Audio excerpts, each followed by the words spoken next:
Allez, il fait froid et sur le coup, on va mener une vie de château. Parce qu'on va visiter un château maintenant. C'est la première activité de cette journée dominicale.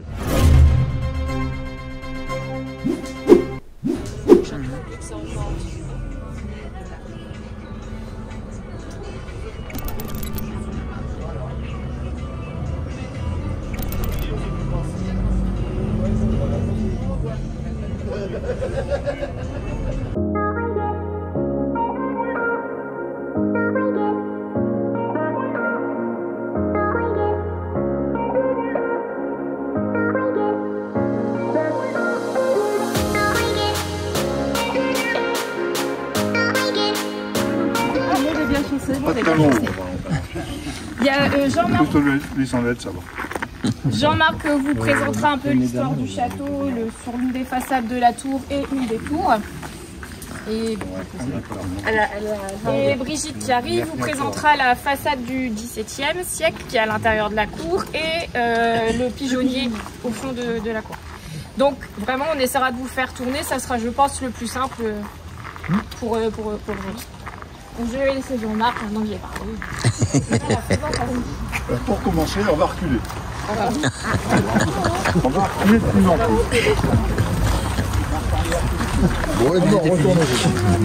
Salut chat.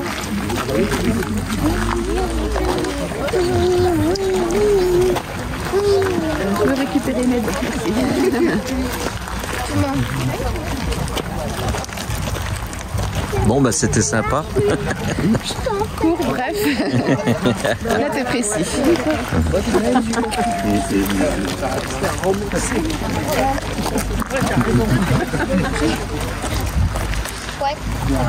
Bonjour messieurs, dames.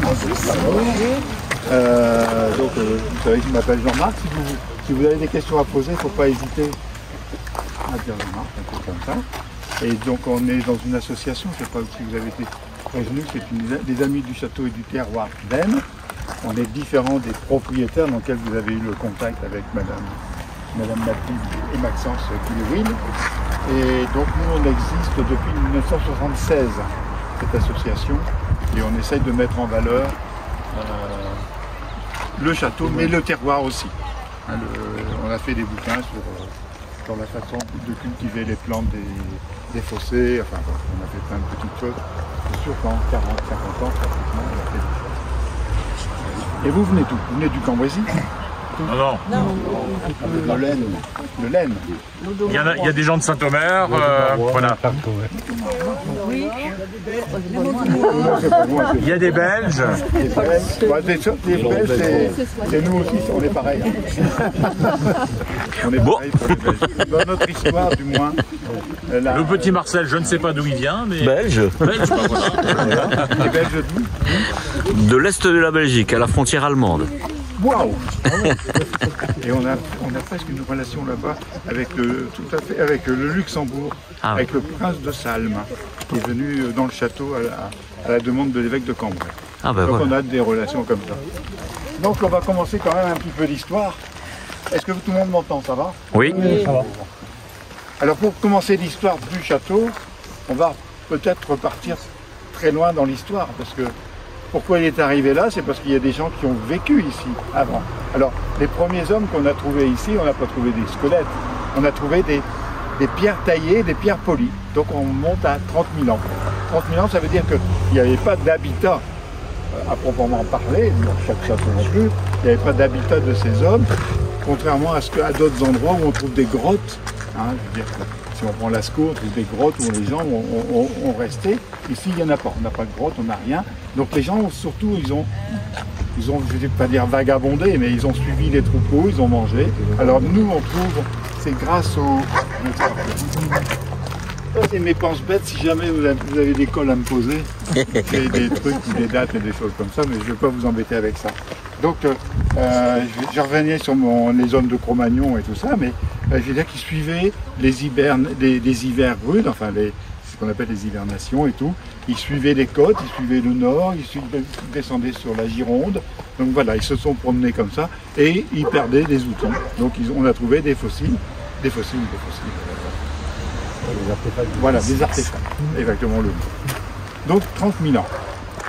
En sachant qu'ici, il y a des millions d'années, il faut quand même remonter un petit peu, c'était la mer, c'était des océans.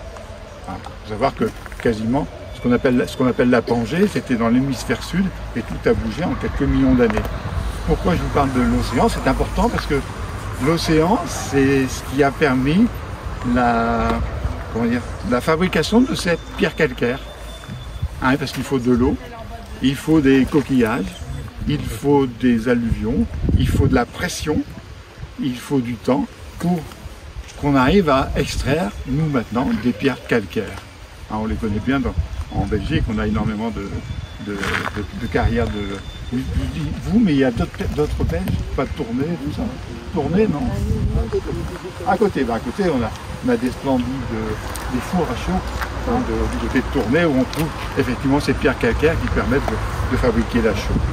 Alors les pierres calcaires, c'est intéressant de trouver ça, parce que quand on va dans un pays, quelque part, quand on va dans les Ardennes, on a une couleur de paysage différente. Ici, on est blanche, quand on descend sur l'Oise, on est encore pas le même blanc encore, quand on descend sur la Loire, c'est pas, et c'est toujours du blanc calcaire. Quand on va sur l'est, sur l'ouest, on va trouver du grès. Donc encore une fois, une couleur, je veux dire, pour moi c'est comme une saveur. On regarde un paysage, on a du rouge bien sûr de nos briques, avec des couleurs différentes, et puis ces châteaux qui sont, ou ces fermes là-bas qui sont en pierre calcaire et briques. Et donc on a une couleur, il faut savoir qu'il y avait un océan avant qu'on a pu avoir cette pierre. Et donc il y avait aussi des carrières le long de cette petite côte ici que vous voyez.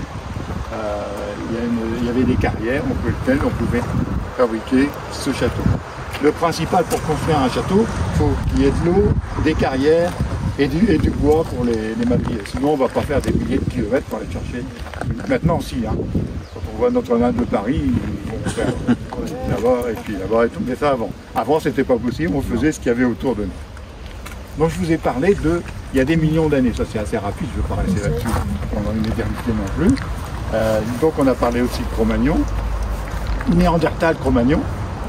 On peut en parler un petit peu si vous voulez pousser plus. Pour l'homme contemporain, nous on a du mérovingien. Mérovingien, donc c'est 500, environ 500 ans après Jésus-Christ, Mérové donc. Et à côté de l'église, vous regardez vers l'église, un petit peu en fond de derrière, vous voyez un sommet de toit, ce qu'on appelle un cartriche ici, un genre de hangar sans mur, dans lequel on a fouillé des tombes mérovingiennes. On les a fouillées dans les années 80. Le château a fait ça. Donc il y a quelques éléments que je pourrais vous montrer à l'intérieur de la salle d'expo. Mais ça sera rapide parce qu'on n'a plus le droit d'aller dans la salle d'expo, on n'a pas encore eu l'habilitation des monuments et tout ça. Mais en petit comité, parce qu'on va se partager en trois, je pourrais vous montrer quelques vases mérovingiens, comme quoi on a eu l'autorisation de les garder. Qui dit mérovingien, on a eu aussi du carolingien, donc Charlemagne. Charlemagne, ça c'est bien connu de chez vous, parce que là, je viens du côté de Liège, j'ai oublié le patelin, mais Charlemagne était très ancré là-bas, donc avec sa chapelle et tout ça, donc ça c'est les hommes les plus proches de nous. Maintenant on peut effectivement arriver quasiment au contemporain maintenant. Je voudrais simplement vous dire que la famille qui habite là actuellement, donc celle vous avez eu contact, c'est vous avez parlé, où est le monsieur? Il est parti. Toujours est-il que lui, il a pris contact avec les propriétaires du château, qui sont les descendants de cette famille. C'est ça qui est assez extraordinaire. Donc vous verrez un arbre généalogique à l'intérieur, à la base de la grosse tour. C'est pas une ligne directe. Je veux dire que la ligne directe, on voit ce que c'est. Il y a eu une interruption, quelqu'un qui n'a pas eu d'enfant et pas de descendants. Et donc ils sont montés pour chercher quelqu'un du même âge, mais qui est issu du même tronc. Et ils ont trouvé effectivement. Et Madame Mathilde, c'est Mathilde de Villeneuve, de son nom de jeune fille, est descendante de ces Beaufremets, ce qu'on appelle les Beaufremets, donc 1700. Ouais. Mais donc le château est toujours cette propriété-là. Voilà. Alors, la première fois qu'on entend parler d'ici d'un seigneur à Haine, c'est 987. Je ne vais pas vous assommer de date, vous voyez, je suis assez rapide. 987, pas de château, hein. Il faut bien imaginer qu'il n'existait pas. 987 parce que on appartenait au Saint-Empire romain germanique. On n'appartenait pas à la France. On est français depuis très peu de temps ici, hein. 300, 340 ans, un truc comme ça, on est français. Mais notre histoire est très longue, et donc ce Saint-Empire romain germanique, avec son empereur, envoie dans le Cambrésis un évêque, qui doit faire régner bien sûr son gouvernement, et cet évêque, pour se faire aider, décide de choisir une douzaine de seigneurs des environs, de ce qu'on appelle des pairs du Cambrésis, P-A-I-R. Et ces pairs du Cambrésis, il y en a 12, dont le seigneur d'Aine. Donc comme vous voyez, il existait déjà un seigneur en 987. Si on voit ça par rapport à l'histoire de France, 980, c'est Hugues Capet. C'est à peu près autant d'Hugues Capet. Et c'était Alardenne, il s'appelait Alardenne, et qui était donc ce père du Cambrésis. Voilà, pourquoi je dis ça? Là, je bifurque dans ma tête, et je dis, mais il faut que je revienne. Excusez-moi, ma tête est comme ça. Hein. Je ne sais pas si ça vous arrive. Ah, tout le temps. C'est un peu pénible quand on est une trentaine devant moi. Alors, qu'est-ce que je dis? Donc, le père du Cambrésis, oui, il n'était bien sûr pas dans ce château. Dans l'histoire, on propose comme solution, c'est qu'à la place de l'église, il y avait une motte féodale. Donc, vous savez tous ce que c'est qu'une motte féodale. Hein, c'est une enceinte fortifiée en bois, dans laquelle il y a au moins un genre de donjon, dans lequel il y a la nourriture, dans lequel le seigneur peut vivre, et si jamais il y a des malfaisants, des brigands autour, ben les paysans rentrent dedans avec la basse-cour et puis se protègent un peu comme on peut.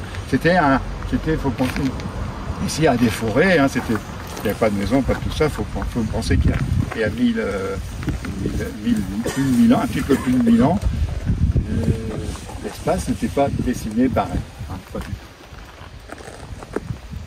tout. Et ce château, encore une fois, c'est par des sources écrites qu'on a ça, d'un certain abbé Boniface au 19e qui a fait beaucoup de recherches dans les documents de la famille qu'on n'a jamais vus, nous, et qui propose cette solution-là avec un feu. On descend ici où il y avait des écuries et le seigneur s'installe dans le bas. On n'a pas de preuves archéologiques. C'est pour ça qu'il faut toujours, quand on vous dit quelque chose, il faut toujours qu'il y ait au moins 3 lectures, c'est-à-dire l'archéo, l'histoire, les écrits, et puis ce qu'on voit l'architecture. Alors c'est une proposition, parce que de toute façon, on sait qu'il y avait un seigneur à Haine, une petite communauté. Un seigneur, c'est pas comme on l'entend maintenant, un seigneur, c'est l'homme fort du village. Voilà, un gros propriétaire, ce qu'on appelle quelquefois des maires, enfin le maire du village louait ce château-là à un moment, c'était l'homme fort du village, même si c'est dans une démocratie, avec une république et tout ça, c'est l'homme fort. Mais avant, c'était l'homme fort au sens trivial du terme, avec des armes et tout ça, et puis qui pouvait défendre sa patrie. Donc là, on est un château qui date de la fin XIIIe siècle. Il y a des restes de la fin XIIIe siècle. Alors pour les restes du XIIIe siècle, on a la tour d'angle, et on a la base des 2 tours d'entrée. Donc jusqu'au crénage de pierre. Sinon vous voyez bien qu'elle ne ressemble pas énormément quand même à un château fort, c'est-à-dire avec des tours crénelées, comme on voit à Carcassonne, comme on voit à d'autres. Je vous parle de vous, alors si jamais il y en a qui ne connaissent pas, il faut me reprendre, faut me dire. Voilà. Mais si vous êtes habitué à visiter des châteaux, je suppose, hein, si vous êtes curieux quand même de ces choses-là, on en voit quand même de plus, qui représente plus. Je ne veux pas dire qu'il soit vraiment ancien, parce que Carcassonne, c'est Viollet-le-Duc qui a tout refait, je dirais, un peu à sa sauce, comment il voyait le Moyen-Âge, pareil pour Pierrefonds, si jamais vous habitez à Pierrefonds. C'est un bel endroit, mais on voit que c'est à sa sauce et que c'est même pas utilisé. Hein. Dedans, il n'y a rien. C'est Napoléon qui était dedans. Napoléon III. Donc on a quand même ça. Alors dans les textes, on trouve 9 tours dans ce château. Vous voyez encore 5. C'est-à-dire les 2 tours d'entrée, la tour d'angle, qui est le donjon, et la petite tourelle qu'on appelle la demoiselle. Et la demoiselle permet, vous allez le voir, hein, quand vous allez grimper, vous allez voir qu'elle arrive jusqu'au fait. Vous n'allez pas jusqu'au fait, hein, on ne peut pas aller jusqu'au fait, mais enfin vous allez monter jusqu'à la au 2e étage. Et ensuite il y a le pigeonnier à l'intérieur, vous verrez aussi. Maintenant on va un petit peu avancer et on s'arrête encore, parce qu'il y a encore des petites choses à vous montrer. Est-ce que ça va pour tout le monde là? C'est pas trop... Non.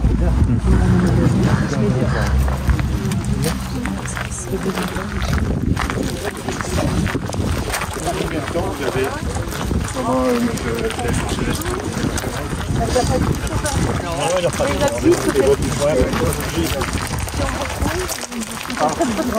c'est partout de but peut-être. On va s'arrêter. Oui, environ.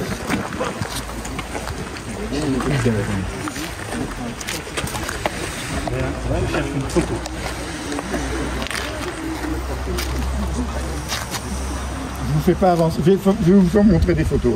Je vous fais pas avancer plus parce que ici nous allons pénétrer dans les douves.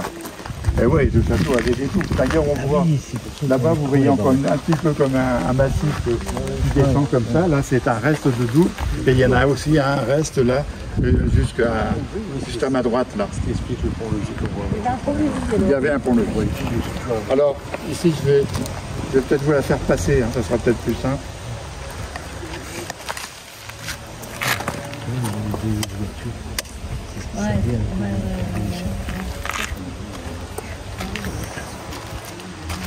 Voilà, vous faites passer, je ne sais pas comment vous vous arrangez.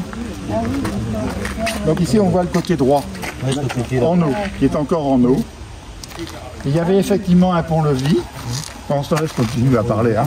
Il y avait un pont-levis et on sait qu'on voit des photos pendant la guerre 14, 14-19, 14-18. Je ne vais pas en rajouter une année de plus. Hein. C'est déjà 4 ans, c'est déjà énorme. Pendant la guerre 14-18, on voit encore un petit pont ici. Il n'y avait plus de pont-levis, il y avait un pont en pierre avec des arches de chaque côté. Donc c'était un peu moins large que ça. Hein. Il y a un pont en pierre où il y a des bêtes qui vont boire dedans. Mais aussi on voit, et je vais sortir une autre photo, des doubles rangées de barbelés. Tout le tour du château, c'était devenu une forteresse, une prison.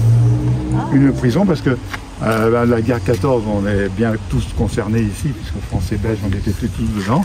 Il ne faut pas oublier qu'à une 10-15 km d'ici, il y a la ligne Hindenburg, qui descendait comme ça du nord, qui descendait vers Paris, et qui a un petit peu bifurqué sur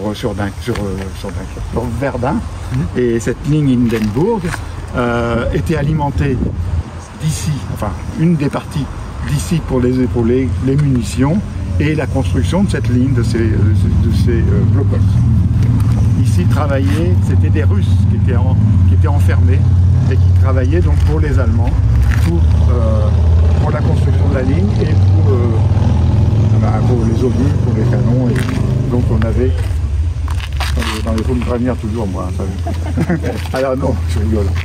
Donc toujours est-il que ce château, on a ces photos-là qui datent un petit peu avant la guerre 14. C'est pour vous situer que tout a été changé depuis la guerre 14. Les prisonniers russes auraient été enterrés, je dis bien auraient été, ça c'est les on-dit du village, dans les douves. Hein, parce qu'il y a eu une épidémie de typhus, des choléra, et ils ont été enterrés là. Ils sont plus là maintenant, hein. Ils sont dans un autre cimetière, regroupés au moins proprement ailleurs. Donc, ça tourne toujours, donc vous verrez toujours cette douve en eau. Là, je voulais vous montrer les barbelés, c'est pas là. J'espère que j'en ai ici. Sinon, vous les montrez à l'intérieur.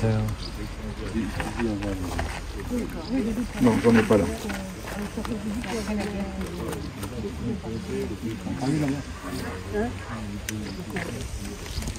C'est à l'intérieur que vous verrez les photos de barbelés, mais vous en verrez. Alors c'était rigolo, parce que, enfin rigolo, vous savez, en 2018, il y a eu une fête, ça fait une commémoration sur la fin de cette guerre, enfin les X années de cette guerre. Et il y a des photos qui nous sont parvenues du village qu'après cette exposition qu'on avait faite. Et c'est des photos extraordinaires parce qu'on voit des Russes et des Allemands. Et des Français, pardon. Et cette famille, elle nous a montré ces photos, qui étaient un trésor. Vous voyez la maman déjà âgée en petite fille, avec des Français et des Russes enfermés derrière. Mais elle n'a jamais voulu montrer cette photo parce qu'elle pensait que c'était des Allemands et que sa famille était plutôt collabo. Ah oui, c'était pas le cas. C'est pas le cas parce que d'après les képis et les trucs, moi je ne suis pas spécialiste militaire, mais c'était vraiment des Français et derrière on voyait les képis russes. Donc elle a eu un petit peu un doute là-dessus, elle n'a pas osé trop montrer. C'est trop long. Ah, c'est trop long. Bah, ils en demandent. Mais c'est passionnant. Ah, oui, j'ai demandé ton idée. Alors, qu'est-ce que tu fais?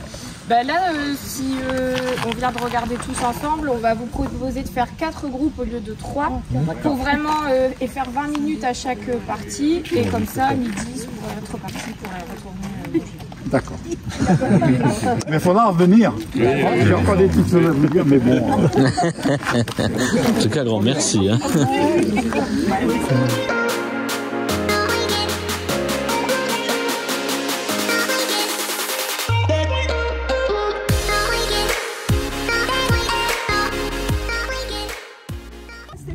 Je vais vous emmener auprès de Roselyne qui va vous faire une présentation du costume au Moyen-Âge. Elle a fait toute une exposition. Et c'est là qu'on fait. Ouais.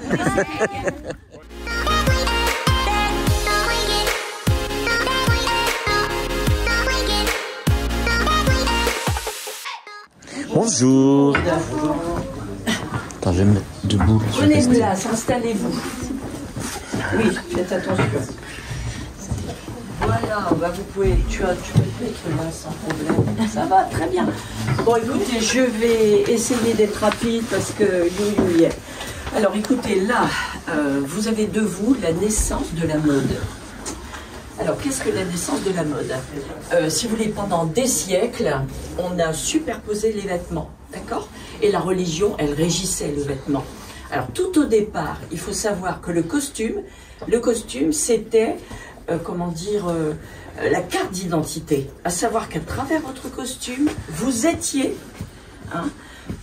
tout de suite, comment dire, excusez-moi, c'est la première fois que je remets en route et je sais qu'il faut jouer le pêcheur, c'est dur. Alors, c'est la carte d'identité et vous aviez des lois somptuaires, c'est-à-dire que par rapport à votre rang, vous étiez autorisé à porter tel type de tissu, tel type de couleur, tel type de tout, comment dire, de bijoux, d'accord? Bon.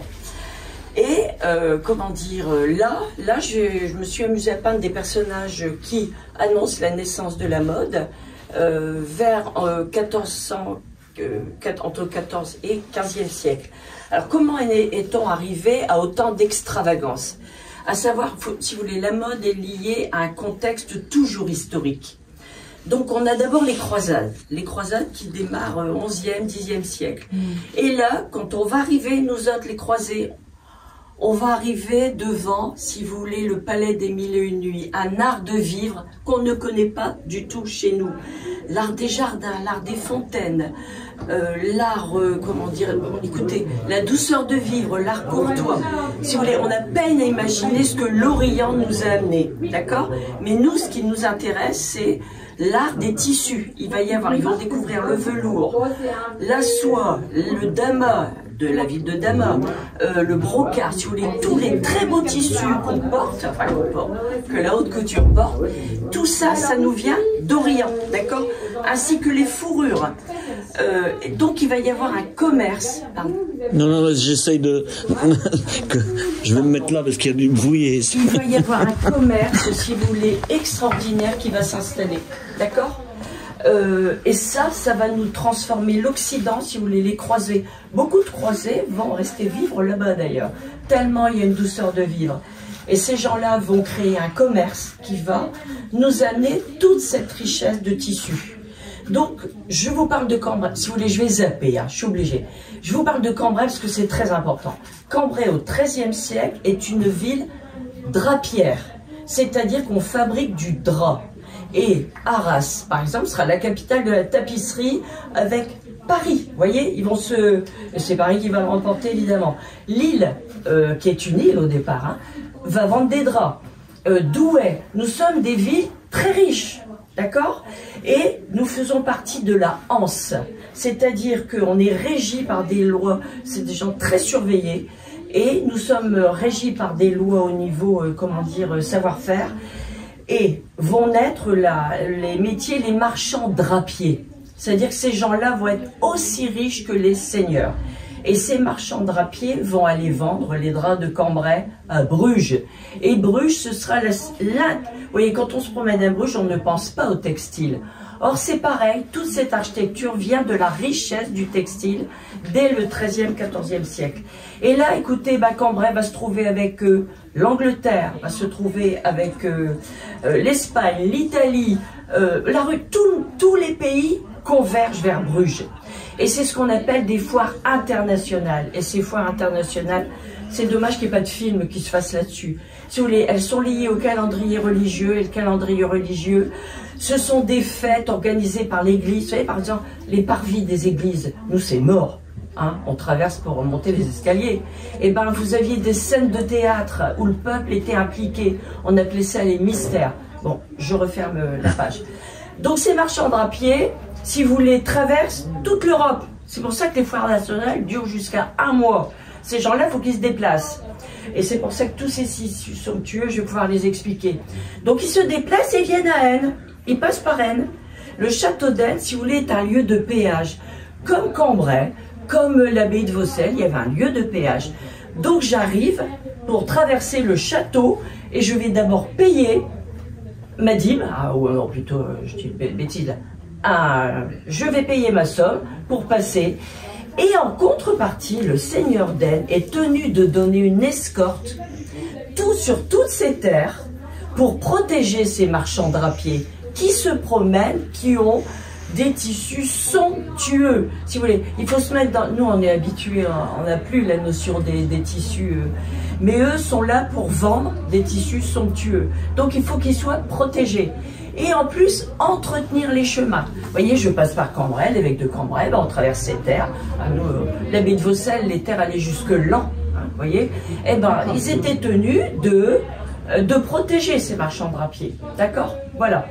Alors, donc, et ils repassaient pour prendre le vin de Bonne et repayer un droit de péage au château. Et c'est comme ça que ce château s'est beaucoup enrichi. Bon, moi je referme la parenthèse, parce que ça c'est plus le boulot des copains. Bon. Donc après il y a la garde de 100 ans. Il y a les croisades pour les tissus, la garde de 100 ans. Et la garde de 100 ans, si vous voulez, elle va nous amener, les Anglais nous amènent une qualité de drap extraordinaire. Et dès le XIIe siècle, ces marchands drapiers, si vous voulez, il va y avoir un essor des villes vraiment très important. Donc on va vendre, Cambrai va être très riche et va vendre. Et je vous dis en passant, parce que malheureusement j'en ai pas le temps, il y a un certain monsieur Baptiste de Cambrai. Je ne sais pas si vous voyez les maisons tout le long, avec les Aubert, Saint-Aubert, c'est ce qu'on appelle des bloquures, ou nos mulquiniers, parce que si vous voulez, le drap va être supplanté par des mouchoirs arachnéens, où on voyait en transparence. Et un petit... Donc, si vous voulez, des milliers de mulquiniers sont sur Cambrai, sur les environs, pour fabriquer ça, cette fameuse toilette de Cambrai. Si vous voulez, vous allez rire. Hein. Moi, je l'ai découvert en enseignant l'histoire du costume. Parce qu'on parle pas du tout, on parle de la batiste. Si vous voulez, dans tous les livres, toute la mode, on parle de la batiste de Cambrai. Et cette batiste, il faut savoir qu'elle était portée par tous les grands d'Europe. Vous m'entendez? Ça allait partout. Enfin, c'est difficile, hein, c'est difficile à... Mais il y a eu une prospérité, surtout au XVIIe, où Anne d'Autriche ne jurait que par la batiste. Elle ne portait que de la batiste. Et lorsque Louis XIV... Vous m'excuserez si je suis un petit peu... Si vous voulez, par exemple, Louis XIV est venu à Cambrai, bon, eh bien, on lui a offert dans une tabatière une chemise pliée en lin de Batiste. Vous imaginez la finesse, pour vous dire jusqu'où on pouvait pousser. On a poussé la finesse. Bon, ça y est, j'arrête. Hein. Bah, oui, je suis obligée.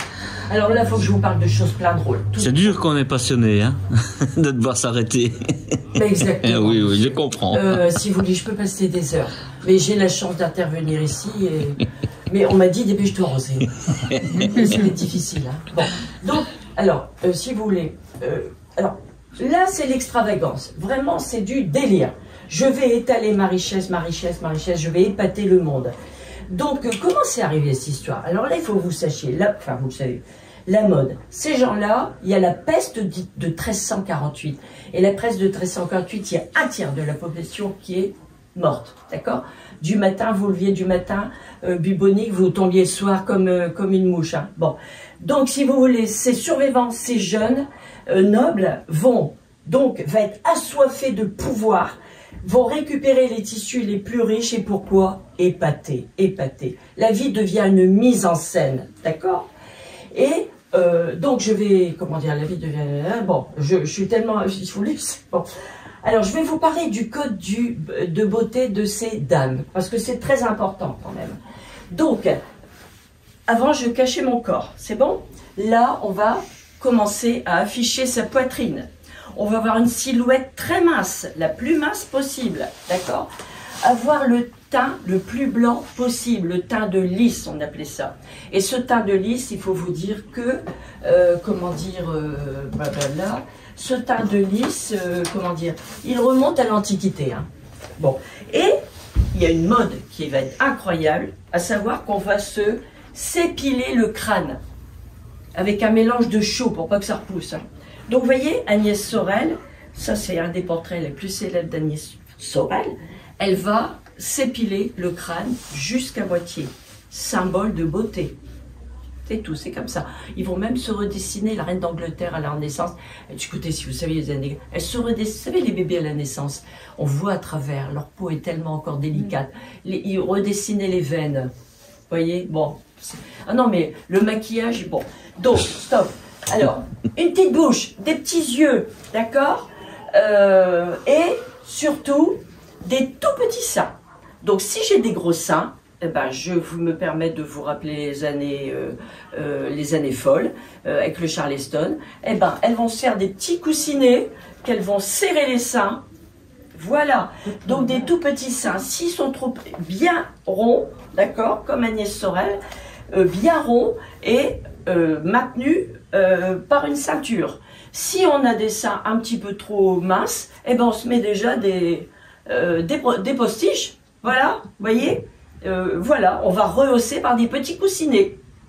Bon, alors ensuite, ce qui est aussi important, c'est avoir un ventre rond. Donc là, vous l'avez dans les tableaux. Si vous voulez, c'est à travers les tableaux qu'on redécouvre. Hein. Et moi, je redécouvre les choses, plus j'apprends, parce que je continue à apprendre, c'est plus fort que moi. Donc, il faut vous dire que la mode, c'était d'avoir un ventre rond, rebondi. Alors, cambré, ventre rond, et puis, surréaliste. Hein. Donc, vous le voyez vous voyez, regardez, on les voit bien dans les toiles, le ventre rond. Elle se mettait un petit coussinet pour... Voilà la mode de l'époque, d'accord? Moi, c'était la mode. C'était la mode. Vous savez, la mode, elle fait porter n'importe quoi. D'accord. Bon. Donc, et une traîne pour, évidemment, cette dame de l'aristocratie, une traîne qui faisait au moins 3 mètres de long. Alors là, l'église, elle refusait l'absolution. Hein. Il faut vous dire que c'est la naissance des tailleurs aussi, cette époque-là, si vous voulez, avec tous ces tissus qui nous arrivent. Et les tailleurs sont très très cotés, tout passe par les tailleurs. Donc, refuse l'absolution, et justement ces tailleurs par l'église ont été appelés des suppôts de Satan. Et tous ces vêtements sont des dévergondages, d'habits. Donc, je passe pour cette dame, le hennin. Ah non, je ne vais pas passer le hennin. Alors ce hennin, vous le voyez dans les visiteurs, à la première image, où on voit Muriel Robin avec ses huves, les voiles. Alors, un petit clin d'œil, le hennin et la coiffe papillon. C'était vraiment, et ça on le voit dans les tableaux, c'était vraiment la coiffure, si vous voulez, la plus... c'était un rang social, donc plus je suis riche, plus mon hennin, ça va aller jusqu'à 1 mètre de haut. Donc, eh ben, écoutez, on va pas s'embêter, hein. Je vais pas commencer à faire ça pour... non. Ça, c'est pour le degré, mais là, en qualité d'aristocrate, je vais faire rehausser quelques tympans. Et si vous regardez, quelques tympans de porte, d'accord? Et si vous visitez, enfin, si vous connaissez Versailles, vous voyez que les portes, elles sont toutes, tout est démesuré. Pourquoi? Eh bien, parce que Marie-Antoinette, avec sa robe de 2,50 m de circonférence, il n'est pas question de faire ça comme vous connaissez, folie des grandeurs, d'accord? Bon, il fallait rentrer en majesté. D'accord? Et si vous regardez les escaliers, l'architecture, elle est vraiment liée à la mode. Si vous regardez les immenses escaliers des châteaux, vous dites, mais on monte ça. Ben non, il fallait se croiser, mais tout en majesté. Vous voyez, tout était prévu, mode, architecture. Regardez le mobilier. Jusqu'au 19e siècle, vous vous asseyez pas, vous vous posez, vous pouvez pas vous relâcher. Vous êtes droit. Regardez jusqu'au Voltaire au 19e, vous êtes droit. Pourquoi? Parce que après, là, il n'y a pas encore le corset. Là, elles sont toutes maintenues par un corset et elles se posent. Nous, on s'assied, on se laisse aller complètement dans nos banquettes. On n'a plus aucune... On est libéré complètement. Donc voilà, ça c'était un petit clin d'œil pour vous montrer que c'était... Bon, alors, je passe. Vous avez les poulaines. Les poulaines, je vais vous expliquer les choses caractéristiques. Les poulaines, c'est une invention du Moyen-Âge. Vous savez, cette mode-là, elle a perduré presque un siècle. C'est sidérant. Nous allons devenir le phare de l'Europe. D'accord? Donc, les poulaines, eh bien, ce sont des chaussures. Selon mon rang, eh bien, le seigneur est autorisé à 2 fois le pied. D'accord?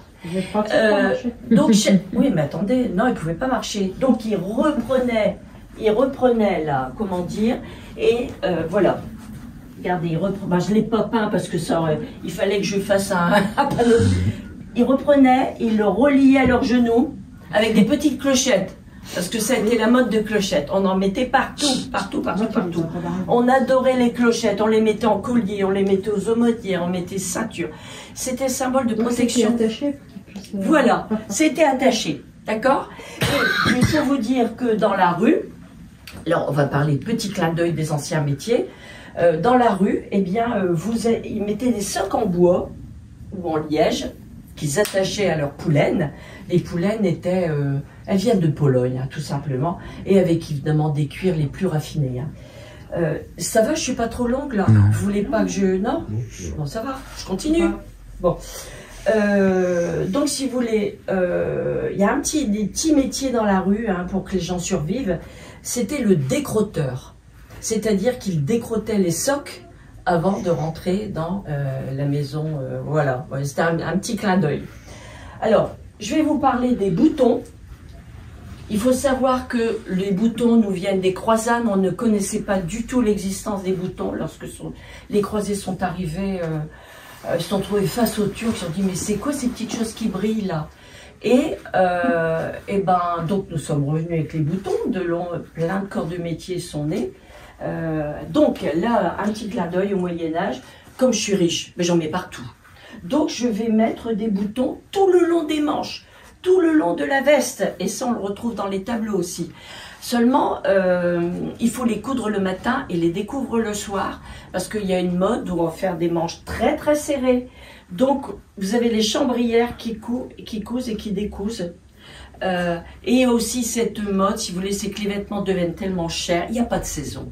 Donc, on va, de l'hiver à l'été, on va uniquement changer les manches.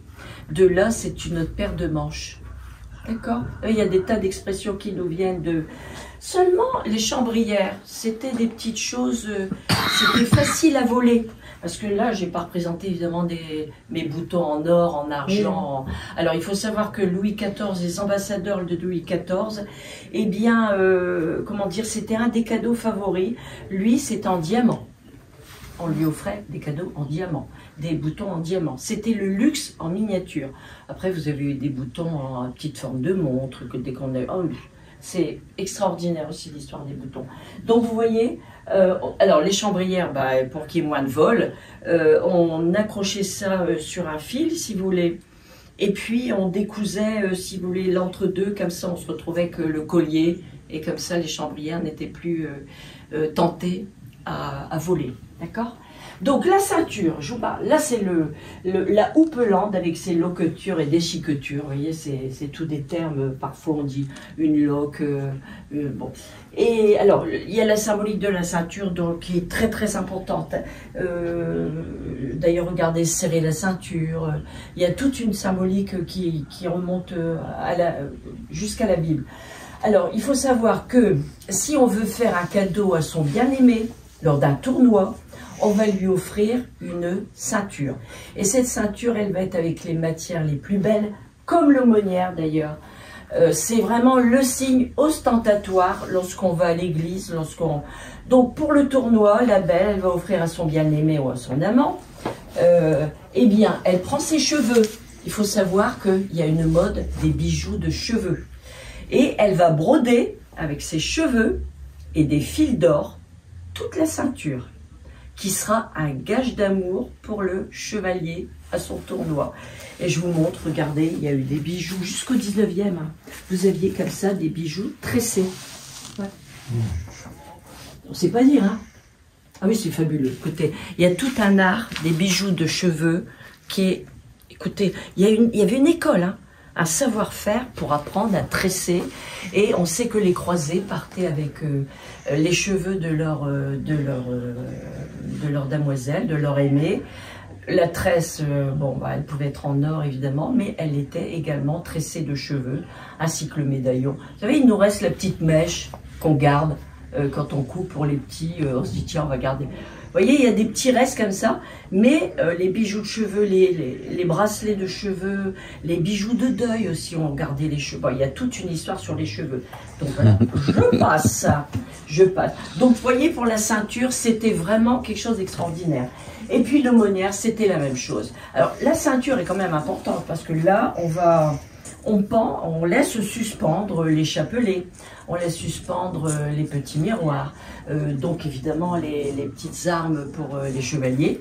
Et pour les dames, ce sera des pommes de senteur, ce sera des travaux d'aiguille, parce que les dames à l'époque, une dame bonne à marier se devait de commettre les travaux d'aiguille, le chant et la musique.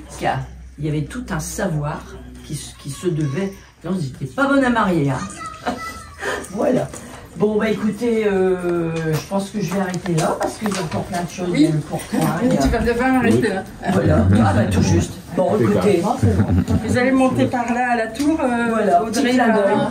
Merci. Merci à vous. Merci de m'avoir écouté. Merci d'avoir partagé votre passion, surtout. Bon, c'est mon boulot. Vous êtes partie de la famille Délestringue? Non. C'est marrant, vous avez un air. Ah ouais.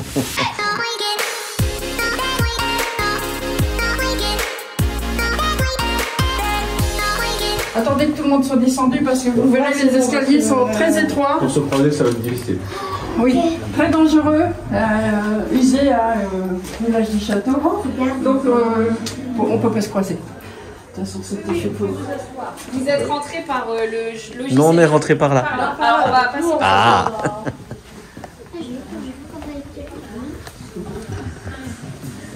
Alors ici, on est dans le logis seigneurial qui a été reconstruit par un des seigneurs d'Aisne au XVIIe siècle. Donc il faut s'imaginer le logis du Moyen-Âge où il a été reconstruit après. Donc c'est ici que vivait le seigneur, sa dame et puis ses enfants. Et en cas d'attaque, il venait se réfugier dans la grosse tour, la tour du donjon. Donc ici, c'est une... Donc maintenant, on a les nouveaux propriétaires, donc qui sont la petite fille de Madame de la Mérieux, qui est la propriétaire du château, qui vient de décéder malheureusement il y a deux mois à peu près. Donc Mathilde a repris le château et a remis tout un peu au goût du jour, et on peut louer pour faire des événements familiaux si on veut, des baptêmes, des colombons, ce qu'on veut. Donc toute cette partie-là a été rénovée dans ce jus. Voilà. Donc là, juste à côté, c'est une grande salle. Oui, en fait, c'est parce que là, il y a eu un événement, il y a des tables, des chaises, il y a eu un mariage, elle est en train de nettoyer. Alors, mais c'est la même chose que ceci. C'est toute une enfilade de petites pièces. Ouais, Si vous voulez, je peux ouvrir rapidement. C'est toute une enfilade, voilà. Ouais, c'est Si vous voulez louer. Bonjour. C'est pas une grande pièce. C'est un peu morcelé. Alors, nous y allons bien entrer dans ce fameux donjon. Donc là, vous avez une grosse livre. Oui. Oui. Ouais. Aussi passionné que Jean-Marc, c'est ça? Oui. Moi, je vais essayer d'être rapide. Ne le soyez pas. 20 minutes, bon. C'est court. Alors ici, on est à la base de la tour qui a été construite au XIIIe siècle. Donc ce logis-là du Moyen-Âge, quand il a été reconstruit au XVIIe siècle, Jean de Beaufremet, qui a été un des seigneurs d'Aisne, a tout cassé et a creusé sur 1 mètre, 1 mètre 20 dans la muraille, et donc dans la tour. Donc on arrive à voir ici, en fait, les fondations de la tour, puisqu'il faut s'imaginer ici on avait la muraille en fait. Donc on peut voir un peu l'intérieur de notre tour. Donc si vous regardez bien de plus près, vous verrez qu'on n'a pas de belles pierres. Vous pouvez regarder, je vais juste vous demander à votre avis pourquoi les fondations ont été construites de cette manière. On voit des bouts de pierre, un peu de calcaire, un peu de chaux mélangés. À votre avis pourquoi?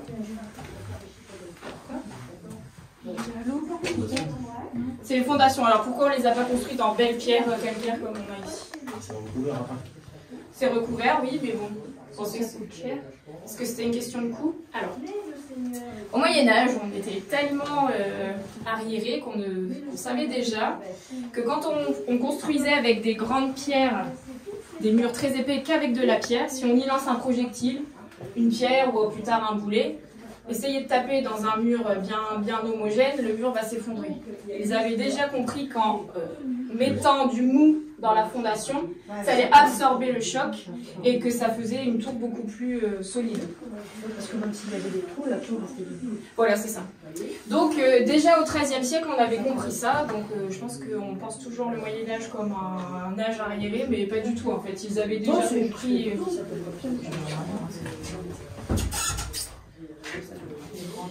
Il y a le courant. Donc derrière vous, pour avoir un petit peu parlé d'architecture, derrière vous, vous avez la démolition successorale du château d'Aisne depuis 1985.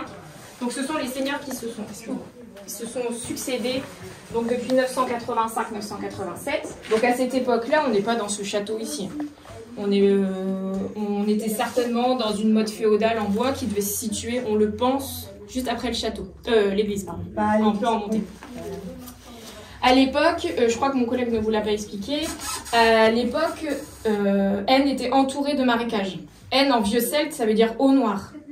Donc si vous voulez attaquer, parce que le château est en contrebas, je pense que vous avez remarqué, si vous voulez attaquer un château, pour installer une plateforme, pour mettre catapulte ou tout objet d'attaque, bah essayez de le faire dans un marécage, vous n'y arriverez pas. Donc à cette époque-là, bien avant l'évolution des armes comme on l'a connu ensuite, le château était naturellement protégé par tous les marécages qui étaient aux alentours en fait. On était entouré de marécages. Encore en 1870, il y avait 19 fontaines dans Aisne, donc c'était très humide en fait.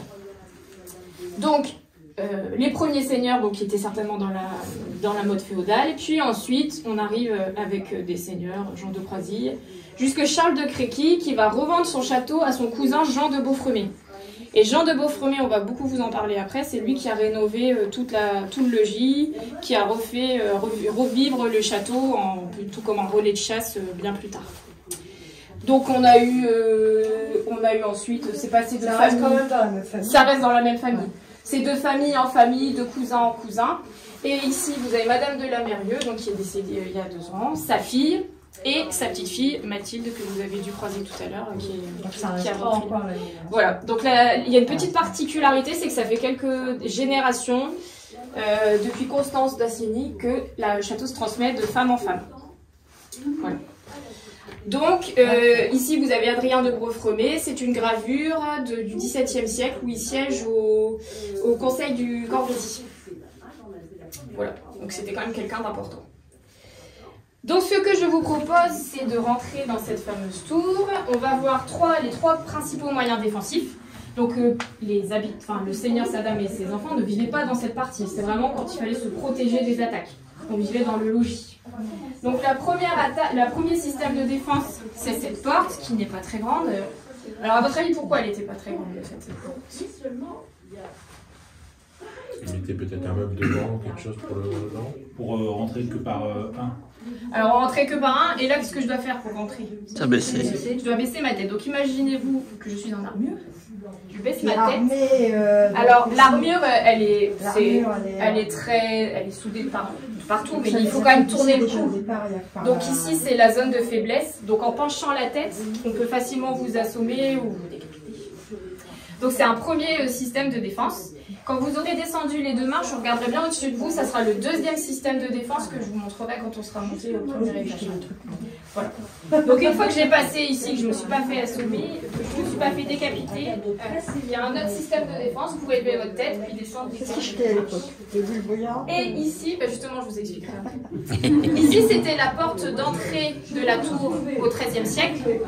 Et là, on va rentrer par la seconde porte qui a été creusée au XVIIe siècle. Et je vous explique pourquoi ils ont creusé un deuxième système de porte. Donc, on ne rentre pas dans la porte du Moyen-Âge, mais la porte, on va dire, de la fin de la... D'accord. D'accord.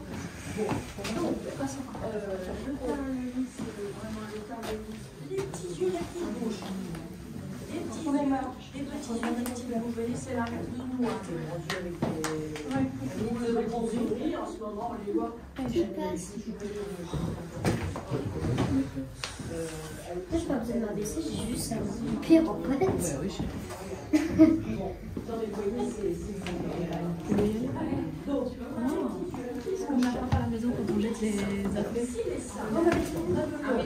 Ah ouais. La marche est haute. Merci.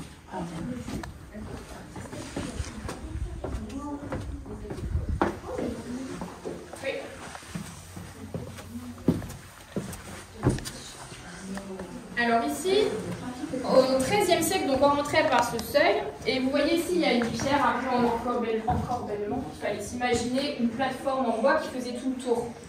Un peu circulaire, donc on arrivait ici, et on a 1, 2, 3, 4 archères. Donc ici, on y tirait à l'arc, donc on arrivait sur la plateforme en bois, et on pouvait, donc nos pieds arrivaient ici. Donc, à votre avis, est-ce que les habitants, on va dire, les hommes de cette époque pouvaient tenir debout dans cette archère? Non. C'est difficile. Alors, à l'époque, c'est aussi pour ça qu'on arrive à dater à peu près l'époque du château. Donc, on est avant la guerre de 100 ans, et avant la guerre de 100 ans, tous les hommes étaient libres. Donc, qui venait défendre le château? C'était les paysans, en fait, les habitants du village. Et à cette époque, on tirait à l'arc, les paysans tiraient à l'arc essentiellement pour chasser. Donc on chasse à genoux, parce que si vous chassez debout, vous allez faire fuir le gibier. Donc on chassait à genoux, on tirait aussi à genoux, en fait on défendait comme on chassait, quoi. C'était exactement la même façon de faire.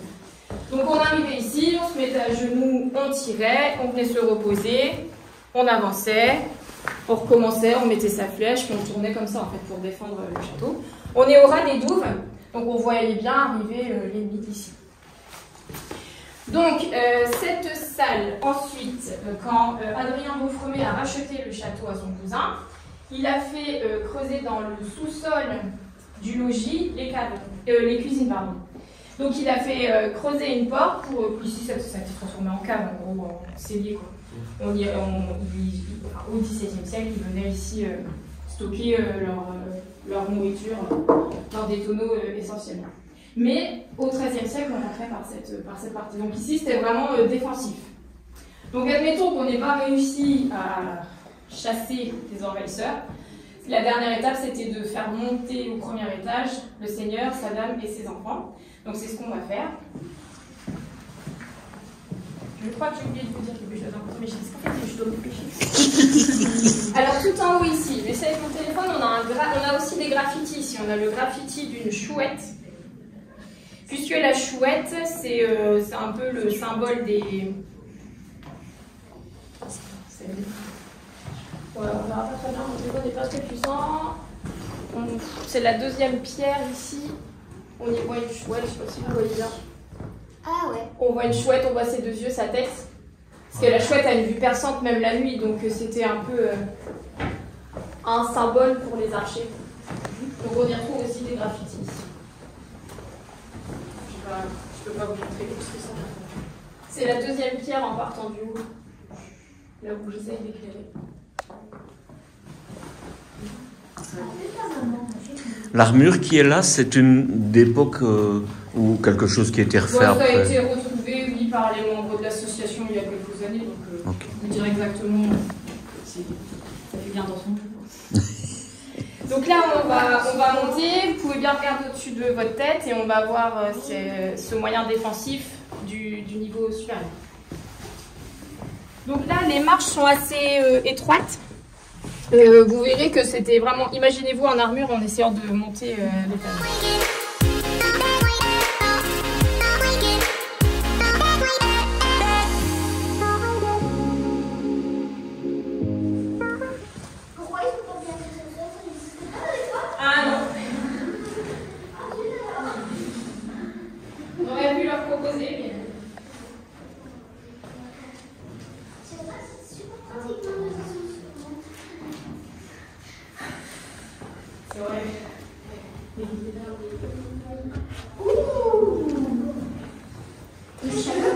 D'avoir des marches étroites, c'était aussi pour la défense.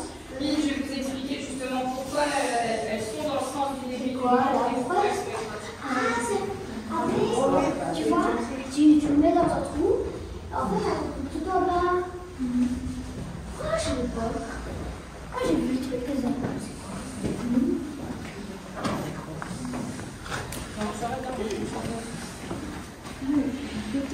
Alors ici, on a le fameux orifice de ce que vous voyez d'en bas et qui est un assommoir.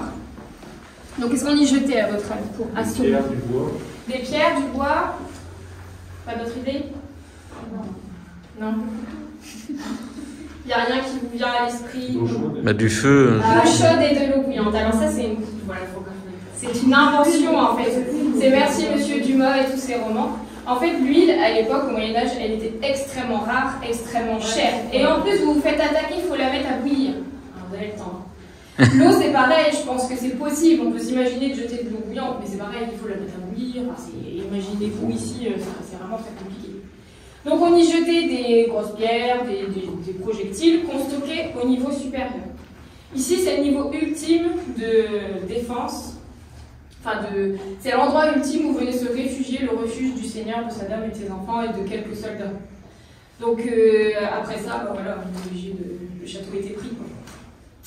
Donc ceci, c'est le deuxième moyen de défense et vous m'avez demandé pour l'escalier. Alors justement pour l'escalier, sa particularité c'est que les marches sont étroites et on monte dans le sens des aiguilles d'une montre. Donc à l'époque, les chevaliers sont droitiers. Pas s'imaginer qu'on puisse être gaucher, c'est la main du diable. Mon Dieu, ce n'est pas possible. Alors, il y a des légendes qui disent que le chevalier Bayard aurait été gaucher, mais bon, dans grande majorité, les ayant... Oui, mais les chevaliers étaient obligés. De toute façon, ça, c'était... Enfin, la grande majorité, de toute façon, à l'époque, enfin, je sais pas, même, moi, pour avoir une maman qui était gauchère, dans les années 60, on l'a contrariée, on l'a forcée encore à écrire de la main droite, alors imaginez au Moyen-Âge. Donc on est droitier, donc vous montez les marches, alors je vais vous le faire sur ici, sur ce côté-là, mais c'est la même chose. Donc pour se défendre, on va mettre son pied droit devant et on va embaucher sur le côté. Alors est-ce que c'est possible dans mon escalier de mettre mon pied droit ici, pour piquer? Là je suis ici. Là je suis bloquée par l'axe de l'escalier. Donc en fait je suis obligée de mettre mon pied gauche, ma main gauche. Mais si vous n'êtes pas gaucher, c'est compliqué. Tandis que moi, qui défends le château, je vais mettre mon pied droit dans la marche. Là, j'ai toute la place. Et je peux facilement me défendre en embauchant vers l'intérieur. Moi, l'axe de l'escalier, il est sur ma gauche, donc je ne suis pas embêtée. Donc c'était aussi un moyen de défense qui avait été bien réfléchi quand on a construisait les châteaux. C'était très pensé en fait à l'époque. Je pense qu'il s'était fait. Enfin, il y avait aussi un retour d'expérience avec les modes féodales, les châteaux en bois, c'est des dessins qu'on a pu s'améliorer. Alors ici, je ne l'ai pas fait tout à l'heure, j'ai oublié. Est-ce que tu veux bien de mon cobaye? Je vais te mettre ici. Alors on s'imagine que c'est possible que le Seigneur venait ici rendre justice. Donc je suis le Seigneur d'Aide. Je vais te demander, tu as volé un cochon. Comment t'appelles-tu, voleur de cochon? Et là tu me donnes ton prénom très fort. Alexandre! Remets-toi bien sur la pierre du milieu là. Allez, recommence. Alexandre! Alors, ça te fait rien ça? Le son? Quand c'est en dessous? Si ça résonne. Ça résonne très fort. Donc on ne sait pas si c'était fait exprès ou pas, mais on pense quand même que ça devait un peu impressionner. Donc si vous voulez essayer, vous pouvez vous mettre en dessous. On se met ici, puis on dit juste un mot vite, et puis on sent que ça résonne très très fort. Vous pouvez essayer si vous voulez. Pas d'amateur. Bon, l'acoustique dans les tours est assez particulière. Donc ici, on tirait à l'arbalète. Donc il faut s'imaginer des volets en bois qui s'ouvraient comme des clapets. Donc on arrive avec son arbalète, on tirait, puis ensuite le volet en bois se refermait, on était protégé de notre côté.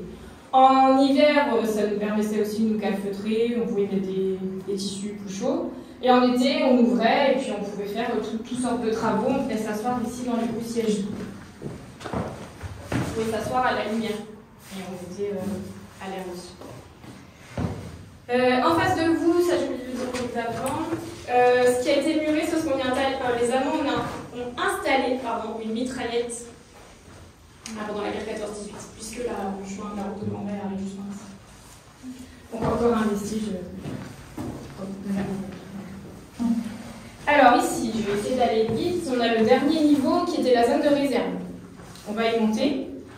Ma collègue va certainement crier que je suis en retard, mais on va y monter. Alors, à votre gauche, la porte, c'était l'entrée de l'ancien chemin de ronde, qui n'existe plus. Mais on avait un chemin de ronde sur le côté.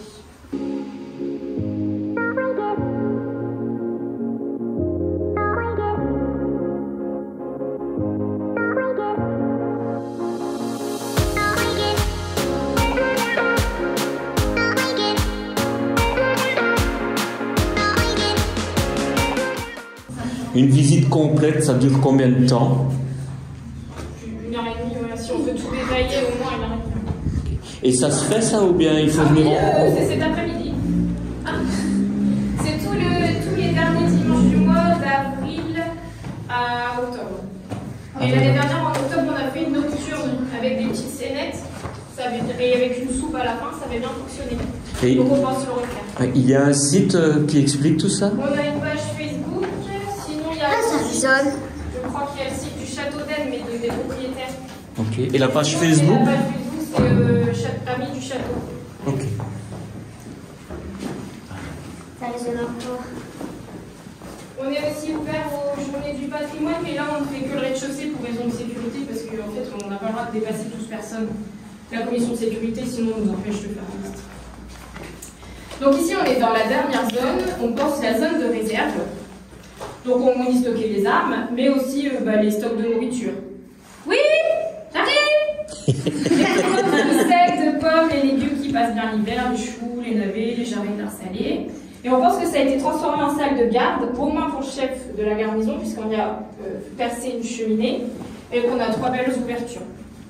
Donc ici, on pense aussi, plus tard, à notre époque au XXe siècle, après la Révolution, on pense que ça a été aussi, on pense que c'était des racks ici où on entreposait des oignons, où on faisait sécher plein d'aliments, puisque le château est devenu une ferme après la Révolution. Donc ça, on va vous expliquer pourquoi après. Donc le château a été pris au moins une fois de 1648 à 1650, et le comte de Salm, c'est une région en dessous de Luxembourg, a voulu montrer sa supériorité en y sculptant ses armoiries. Mais 2 ans après, le seigneur d'Aide a repris son château.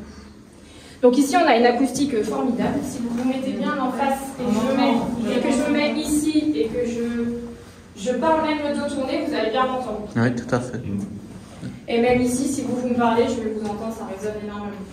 Donc même comme ça, si je me mets comme ça, ou je chante par exemple, vous allez très bien m'entendre. Et vous chantez bien? Moi je ne chante pas bien, mais je sais que je chante très bien. Marie, c'est bien voilà. À part vous chanter des comptines d'école, je ne sais pas si vous pouvez faire chanter. Donc, je suis musicienne, je pourrais faire de la musique. Donc voilà ici pour la dernière partie. Qu'est-ce que je pourrais encore vous dire? Je vous ai dit que ça était devenu une ferme. Donc oui, ici ça sert vite, c'est choix à ail et à oignon essentiellement. Donc en fait au XXe siècle, tout le monde pouvait facilement rentrer dans le château. C'est les agriculteurs de la famille Durieux qui géraient un peu les terres ici aux alentours et ils se servaient du château comme stockage. Donc moi je vous ai dit tout à l'heure rapidement que ma famille était originaire d'Aisne. Moi mon père quand il était enfant il venait jouer tout en haut dans la plateforme. Il rentrait dans le château comme il voulait parce que les agriculteurs tout était ouvert et puis ça servait d'être trop beau. Donc pour descendre, je vous conseille de mettre votre pied dans le sens de la marche et de descendre comme ça en fait. Alexandre, reste derrière. C'est surtout les 4 dernières marches que ça veut dire.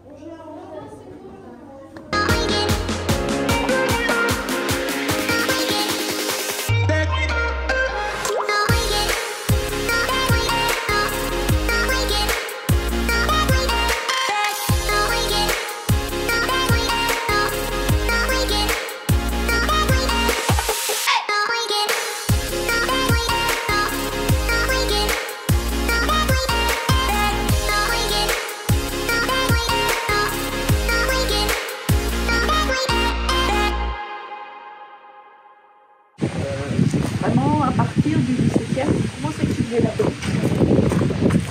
Auparavant, on avait tout en pierre. Et toutes les pierres, voilà, toutes ces parties-là anciennes, elles sont en pierre.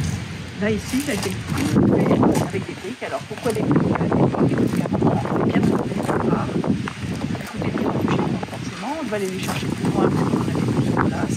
Et du coup, on va trouver une alternative. Et voilà, c'est la brique qui a pris la place. Mais on a quand même gardé quelques pierres. Joli. D'ailleurs, vous avez à l'extérieur la gamme, et tout en haut de pierre intérieure. Donc ça, c'est vraiment les bâtiments qu'on appelle des roustards. Spécifiquement, les constructions de cette époque. Alors, ce bâtiment est très particulièrement joli. Il ne faut pas que je perde mon blason pour une fois que je viens de le retrouver.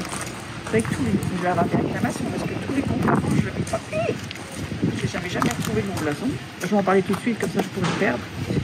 Vous avez vu que sur les façades, il y a plein de blasons. On a une rangée de blasons en hauteur qui sont des rectangulaires et vous avez une partie triangulaire à la base.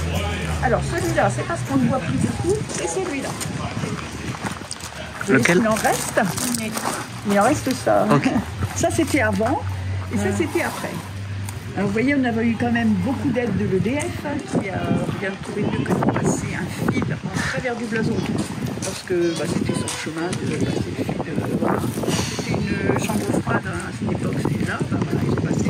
Et du coup, ça a quand même beaucoup accéléré la perte parce qu'il y a quelques années, on voyait encore les petites merlettes. Ils sont passés carrément dans le. Ah bah vous voyez, il y a de la trace. Hein. Ils ont dit, bah tiens, pourquoi faire le tour? On passe à travers. Maintenant, ça fait donc cette hauteur de 15 jours. Et du coup, oui, on voit nettement la trace du fil. Voilà, donc ça, c'est ce qui est avant et après. Vous avez les 3 petites merlettes. Alors ça, c'est un des blasons qui est symbole de la famille. Hein, si la famille possède beaucoup de terre, le blason d'Aisne, vous l'avez vu à l'intérieur. Ça, c'était, je ne me souviens plus trop lequel, mais bon, ils n'avaient pas beaucoup de terre et à chaque terre correspondait un blason. D'accord. Voilà. Alors, en fait, ce que je voulais vous dire au départ, déjà, on va peut-être continuer sur les blasons. Maintenant, continuer. Ici, vous en avez un autre. Vous voyez ce que c'est? L'idée? Oui. Pour les enfants qui trouvent. Non. Ah bah c'est un homme. Oui, parce qu'à l'époque, les dames, elles avaient des cheveux longs, mais les hommes aussi. Donc on a une tête d'homme avec les cheveux bouclés, longs, perruqués. Voilà, Louis XIV. On voit beaucoup d'imagination. Oui, oui. Alors là, vous avez, là vous voyez, des enfants, non? Des enfants, et l'autre côté aussi. Des petits bambins. Là, on voit plus les enfants, c'est plus facilement. Tout nus, on voit un petit peu leurs côtes, même à cet endroit-là. Là. Ouais. Donc là, c'est effectivement de ce qu'on appelle des angelots. C'était des décorations vraiment typiques du XVIIe. Ensuite, vous avez encore une tête d'homme. Après, vous avez un blason religieux là, qui a été ajouté, parce que la partie là, elle a été posée. Donc, ça, c'est pas de l'époque du château, c'est pas la pierre du château du tout. Et après, vous avez un couple, 2 hommes, avec effectivement des perruques dessus. Sur la partie inférieure, vous avez beaucoup d'écho de végétal. Alors, cette partie-là, à l'arrière, si vous voulez, le château, là, cette partie-là, elle est récente. Voilà, je vais la prendre là.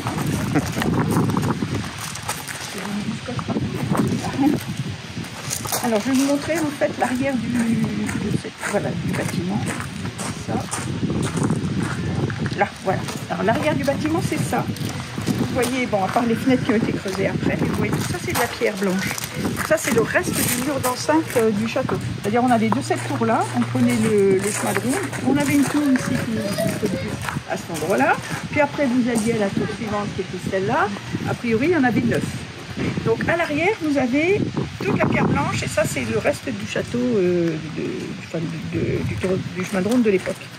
Et donc, ils ont construit une façade ici à l'avant, c'est-à-dire de faire un bâtiment. Et vous avez ça aussi qui est très intéressant à l'extérieur. C'est-à-dire, vous avez la grande porte d'entrée, mais vous avez aussi la petite porte qui permettait d'entrer sur le côté sans passer par la grande porte. Et elle se situe où ici? Alors ici, au milieu. Ah, ok. Voilà. Donc ça, vous la voyez sur la façade, ici. Vous voyez, elle est là. Ah oui, oui. Voilà. Okay. Ça permettait de passer par la petite porte, rentrer par la petite porte. Les grands seigneurs passaient par la grande porte et les autres passaient par la petite porte. Après, voilà. Alors, et vous voyez, on a des traces en fait de pont-levis. Pont-levis qui reste là. Voilà.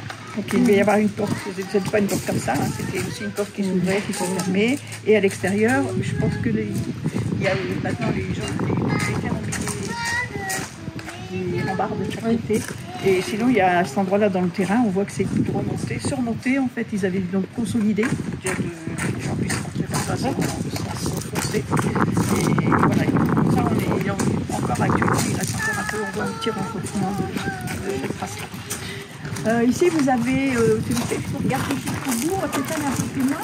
Vous voyez qu'on a des blasons qui ne sont pas sculptés. Vous voyez, on a des blasons là qui sont sculptés. En fait, c'est parce qu'à l'époque, vous voyez sur la voie des traces, les briques sont plus de la même couleur, elles sont plus rouge foncé. Il y avait un bâtiment qui devait être accolé là-dessus. Donc du coup, ça n'a pas été de la peine. Voilà. Après, ils ont remis des pierres, parce que c'était pas la peine en fait. Quand il y avait le bâtiment.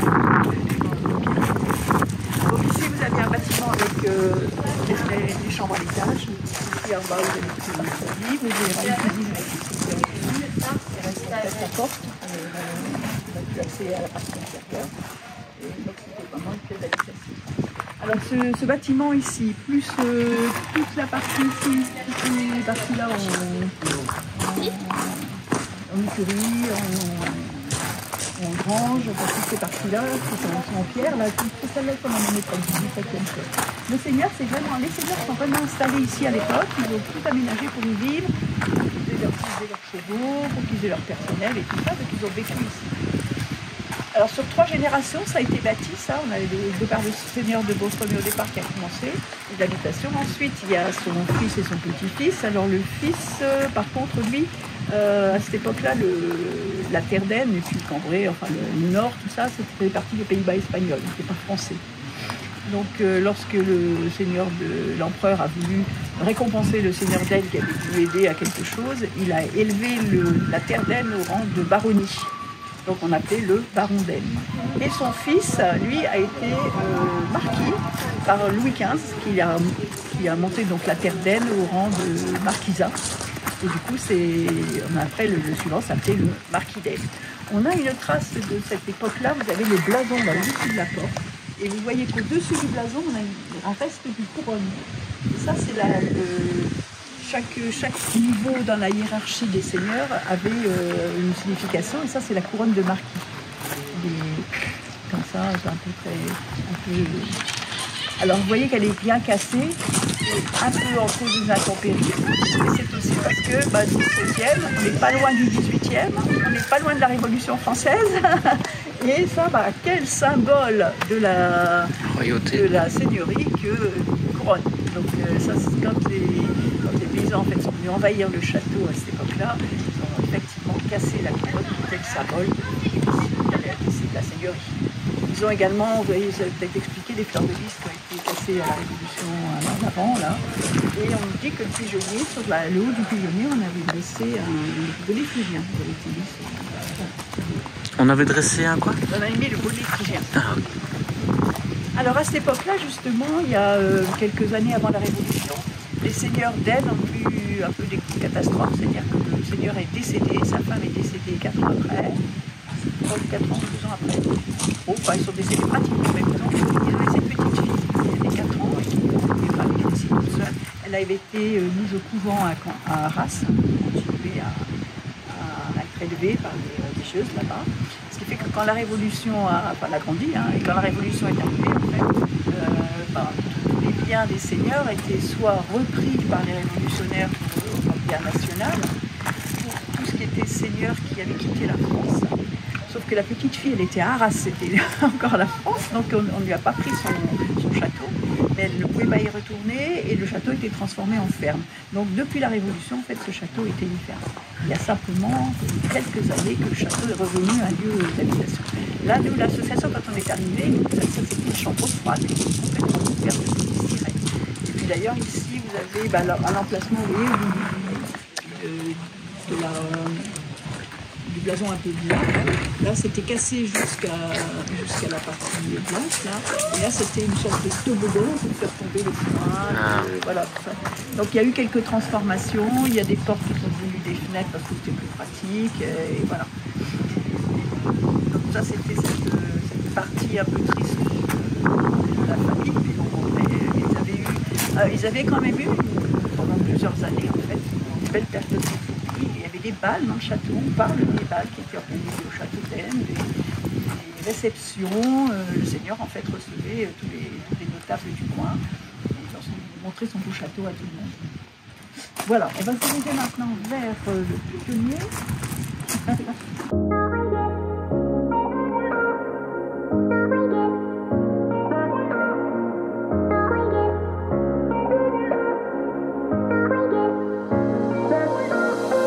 Il y en a deux qui sont arrivés en retard là.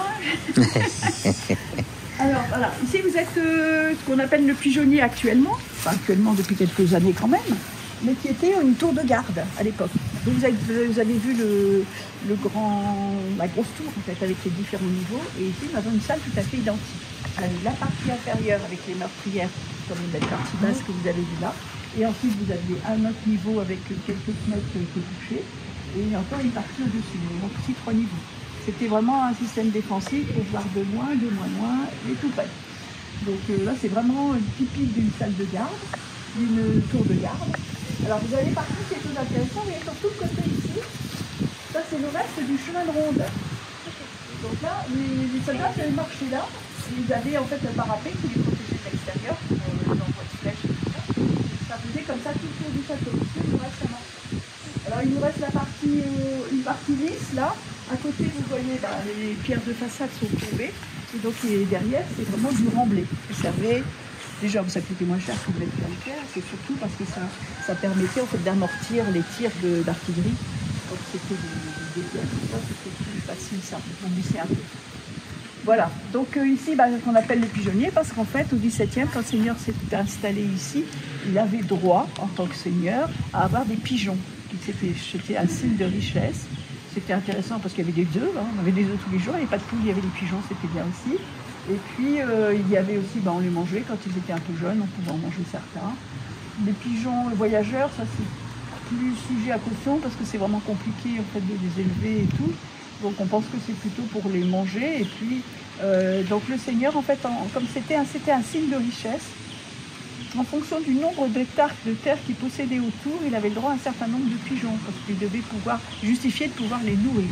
Donc, s'il avait 10 pigeons, c'est notre jardin. Donc, lui, il avait 260 pigeons, un grand jardin. Alors, à l'intérieur, donc, le seigneur, quand il s'est installé, il n'avait plus trop besoin de sa tour de garde, il n'avait pas d'intérêt à faire ça. Donc, il a complètement équipé les 2 étages, c'est-à-dire la pièce du premier et la pièce du deuxième. Et pour en faire donc un pigeonnier et installer des petits pigeons à l'intérieur. Vous voyez là, on a des fenêtres bouchées par exemple. Ça c'est pris au-dessus ou de l'autre côté. Et en fait, toutes ces parties-là, elles avaient des fenêtres comme ça. Mais ça a été bouché pour que les pigeons ne viennent pas par là.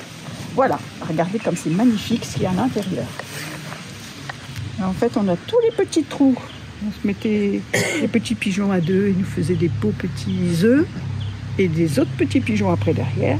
Et ici, vous avez l'échelle qui permettait de monter, puis comme ça, les gens pouvaient aller chercher les œufs dans les petites loges.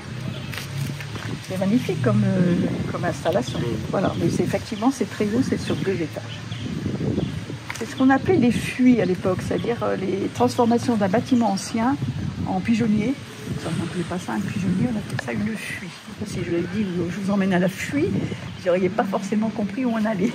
On va rentrer à l'intérieur, mais faites attention parce que c'est pratiquement un toboggan. Donc, on mettait les pieds. Alexandre, peut-être rester ici, toi. Hein? Eh oui, puisque si tu nous fais la sérénade de mettre 10 minutes pour sortir, on peut t'attendre.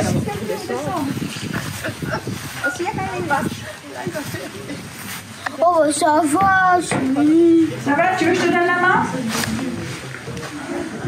C'est bon? Parce que c'est là que ça glisse, tu vois?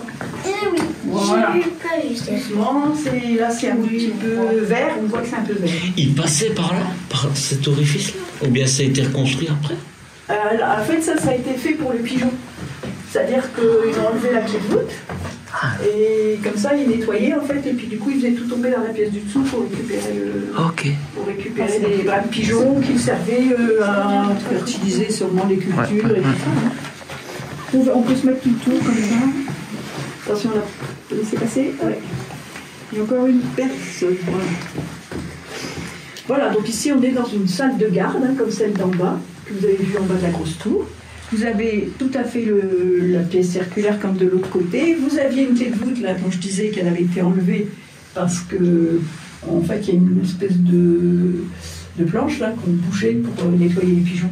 On était contents quand on faisait les visites parce que quand on arrivait et qu'ils venaient nettoyer, il y en avait partout du brin de pigeon. Et comme on nettoyait ça régulièrement, en fait, il y en a beaucoup qui ils en récupéraient un peu, mais ils en faisaient tomber beaucoup dehors. Ça ne nous plaisait pas du tout quand on faisait les visites. Donc en fait, oui, ils ouvraient puis ça tombait dedans. Alors ici, par contre, on a encore des magnifiques fenêtres des meurtrières. L'intérêt de celles-ci, elles sont un peu particulières, elles sont un peu en surplomb et surtout, vous voyez, surtout sur celle-là, elles sont ouvertes à la base. Alors c'est pas cassé, elles sont taillées comme ça. C'est ce qu'on appelle des archères en étrier, comme des étriaux des chevaux. Hein. Ici, ça se voit encore un petit peu aussi, vous voyez. Donc ça, c'est creusé, c'est un peu en surplomb. Et en fait, ça permettait de faire des tirs rasants pour tuer les ennemis qui arrivaient juste à la base, comme ça. C'était un peu plus large et on les voyait bien. Ils étaient dans l'eau, là, dans les douves, en train de nager. Ben, voilà, moi j'étais juste au-dessus et on pouvait tirer sur eux. Ça, on va regarder, on parle de ça. Bon, c'est tout étayé, hein, donc a priori, on ne va pas trop. Voilà, pour l'instant, ça tient encore, mais je pense qu'à un moment, il va falloir faire des travaux parce que sinon, on aura une pièce supplémentaire. Sur un étage. On va descendre à un étage. Donc, c'est une pièce en fait qui est ronde, qui a tout à fait la forme de cette tour, pas très profonde. Alors, moi, je l'avais dit à peu près à nos hommes debout, parce qu'à l'époque, on avait des grands hommes, qui tendaient le bras, en fait, on arrivait à l'attraper et à le sortir. Donc, ça donne une idée de, je sais pas, de mètre 50. Bon. Ce monsieur, il dit que ça faisait 4 mètres. Je dis non, c'est pas possible, on ne serait jamais descendu. Parce qu'à un moment, on faisait des spectacles et on mettait des gens dedans. Dans un transat. Un transat avec le livre. Puis, en fait, c'est surprenant parce que ça s'allumait que quand les gens étaient là, quoi. Ça allait un peu d'un seul coup. Donc, effectivement, on descendait et on montait facilement les gens. On prenait pas d'échelle, quoi. Donc, on arrivait à les monter. Alors, en fait, c'est pas vraiment un cachot parce qu'il y a très peu de cachots dans les châteaux, puisque nous, déjà, on a Cambrai à côté, donc il y avait des belles prisons là-bas. On ne va pas s'embêter à enfermer ici les gens. Alors si c'est le soldat qui n'est pas content, qui râle, il continuera à râler là, il embêterait tout le monde. Donc c'est vraiment en fait ces pièces un peu sombres et un peu froides. L'intérêt, c'est de pouvoir conserver les aliments. Ce qui est quand même un truc très important à l'époque, c'est que pas de frigo, pas de congèle. Le sel, il faut l'acheter, ça coûte cher. Donc tout ce qu'on peut conserver dans la fraîcheur, en fait, ben voilà, on a des pièces comme ça qui étaient un peu plus fraîches que d'autres et qui permettaient de conserver les aliments plus longtemps. Alors, ce qui est magnifique dans cette pièce, mais vous y touchez pas, ce sont les graffitis sur les murs. Les soldats étaient ici, ils s'occupaient de temps en temps à quelque chose parce que le temps était un peu long quand il n'y avait pas trop de batailles à faire, donc voilà. Et du coup, entre deux, on dessinait sur les murs, et ça, c'était l'époque, ça faisait des graffitis. Alors, je vous en montre quelques-uns. Notre star ici, que nous appelons le jongleur, mais qui représenterait un Christ en croix. Vous voyez ici, on voit ici l'emplacement, là droit. Alors au-dessus, il y a les planètes, au-dessus voilà. Donc ça, c'est le Christ. Ici, vous avez un couple. Vous voyez madame, ici, avec son énin et son manteau, monsieur, qui tient sa lance. Ici, on a des aumes, les chapeaux comme ça de l'époque, là, de représentation des aumes. Bon, ici, il y a une petite fille, donc je le dis tout bas, il y a juste derrière elle un symbole sexuel féminin. Voilà. C'est un garçon. C'est un garçon. Excuse-moi. Mais il a l'habitude. Et ici, vous avez une dame, vous voyez aussi avec son hénin, là. Et ici, par contre, vous avez une faux avec une fleur de lys pendue. Quelqu'un qui n'aimait pas trop la royauté. Hein. On a encore, vous voyez sur les... En fait, on arrive à repérer les endroits où les gens étaient. Donc, a priori, le tour, c'était... Ici, il y avait un tour en surplomb. Ici. Comme ça permettait en fait de passer d'une archère à l'autre, comme ça. Et au milieu, souvent c'était un peu de la terre. Alors vous voyez ici, on a ce qu'on appelle un trébuchet, là, c'est pour remettre les flèches dans les gros arcs. Ici, vous avez un arc avec une flèche qui s'en va. Ici, vous avez quelques bateaux. Vous voyez, on a des bateaux ici. On a un bateau là, vous allez en avoir un. Ah, ici, vous voyez, alors avec les rames en l'air. Donc, on voit toutes les petites... Normalement, ici, on a un chevalier. Alors là, on commence à desquamer beaucoup la pierre et on est en train d'en perdre pas mal. Celui-là, ça a été restauré par des monuments historiques, mais effectivement, du coup, on a perdu tous les graffitis qui étaient là. Et comment ils faisaient pour passer dans les pièces supérieures?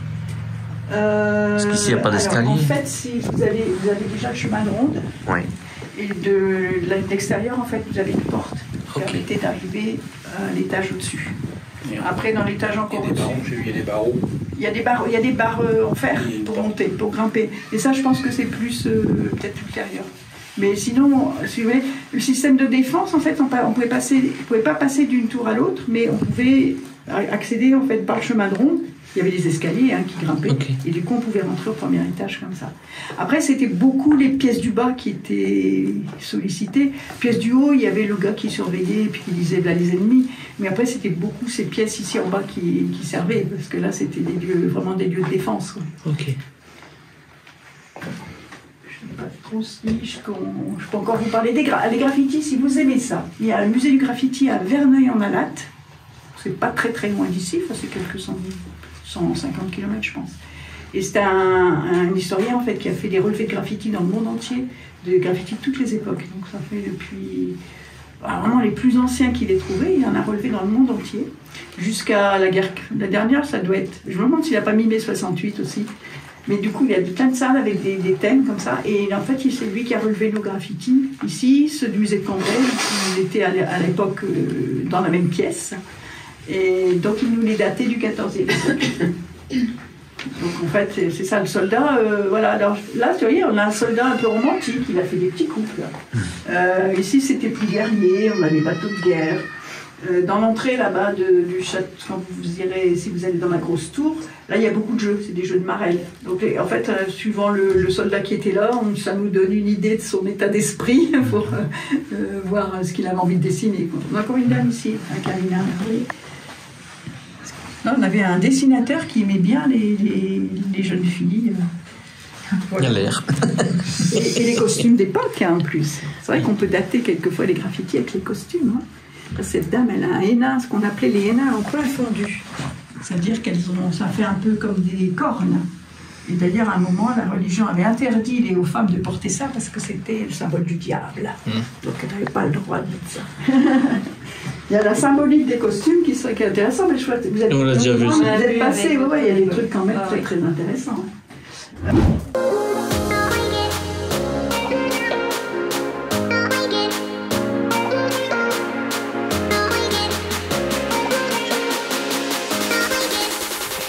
des jeunes, donc les cours de français sont pas trop. Alors je pose des questions là. On est dimanche, on est en vacances. Non mais c'est vrai, ça fait un peu, je veux dire, l'histoire de France là. On a voulu, avancer un petit peu là. On a voulu raconter ici, il y a à peu près 5 mètres, 2000 ans d'histoire du Cambrésis. Alors c'est un peu prétentieux ce qu'on a fait. Alors tout ce qui est en bas, c'est le Cambrésis. Et au-dessus, il y a quelques anecdotes françaises qui font partie de notre histoire, parce que j'ai appris la même histoire que vous. Hein. Ça va? Ça va. Bon.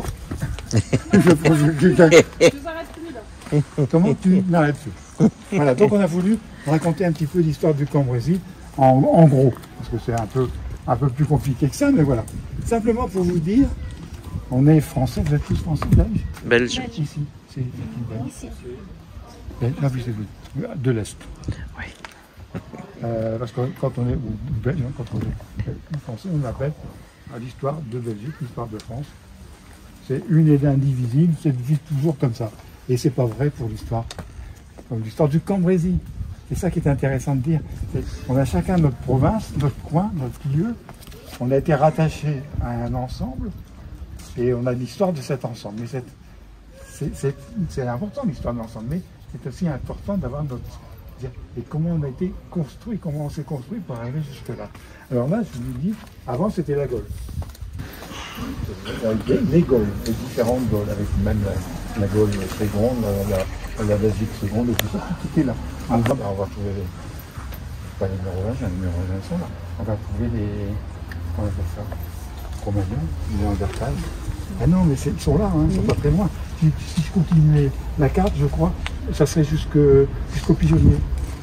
On retrouverait 30 000 ans, on retrouverait nos Cro-Magnons, un truc comme ça. C'est pas très, je veux dire, c'est pas très loin.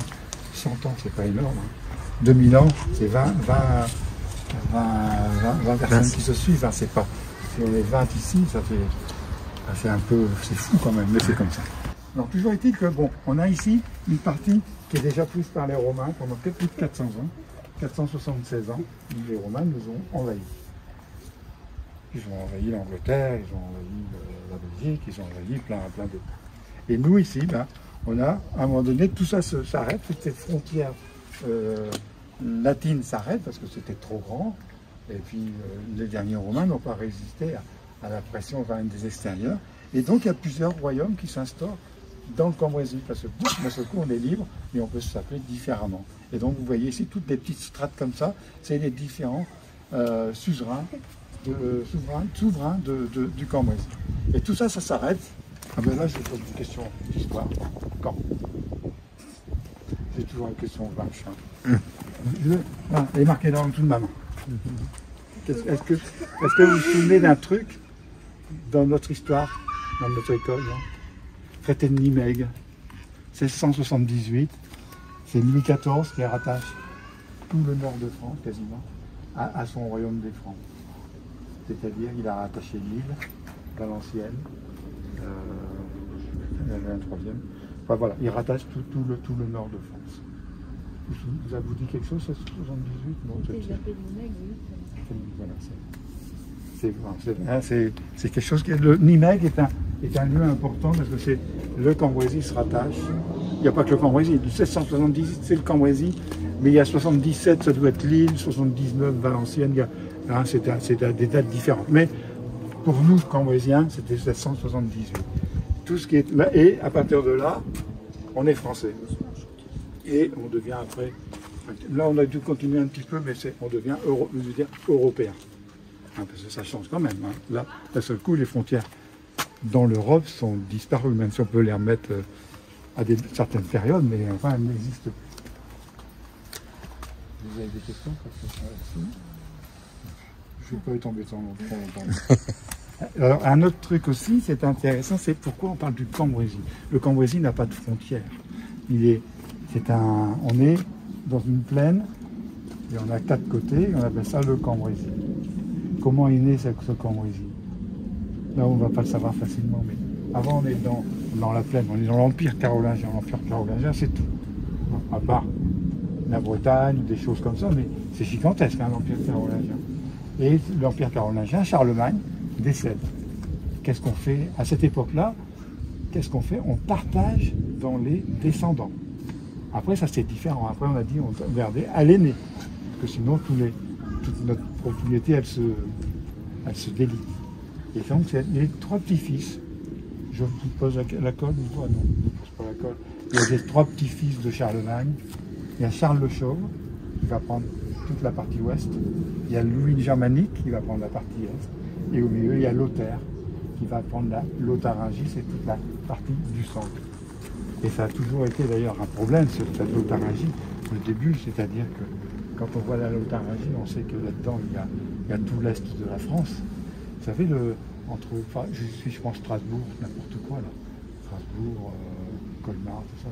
Ben, c'est là qu'il y a toujours eu des bisbilles entre l'Est et l'Ouest, entre la France et l'Allemagne. Il y a toujours eu des moments où ils sont allemands, où ils sont français. Mais c'est cette Lotharingie qui a créé ça. Et nous, on est ici. Vous voyez la petite boule, là, la petite édicule.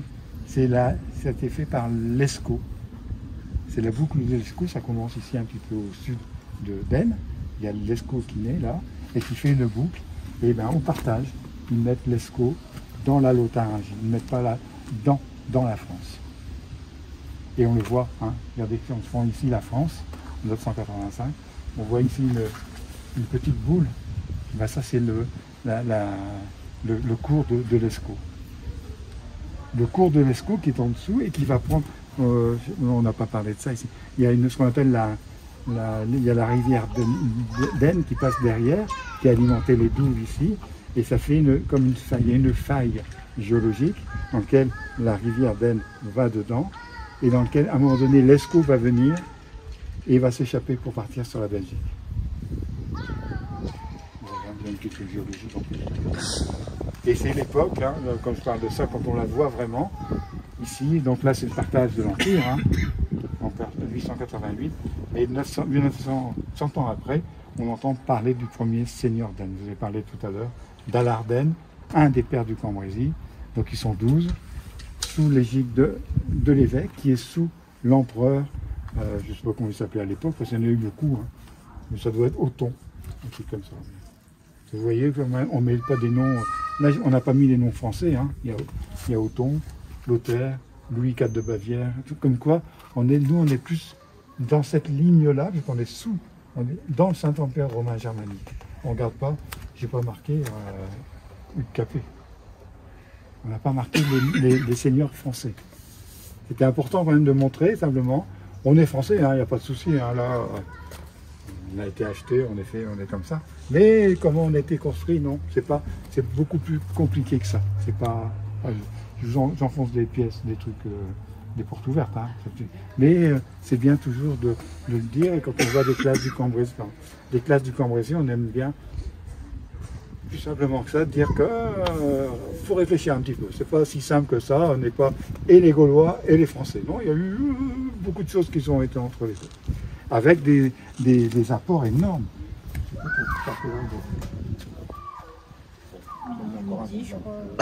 C'est les apports des Romains, par exemple.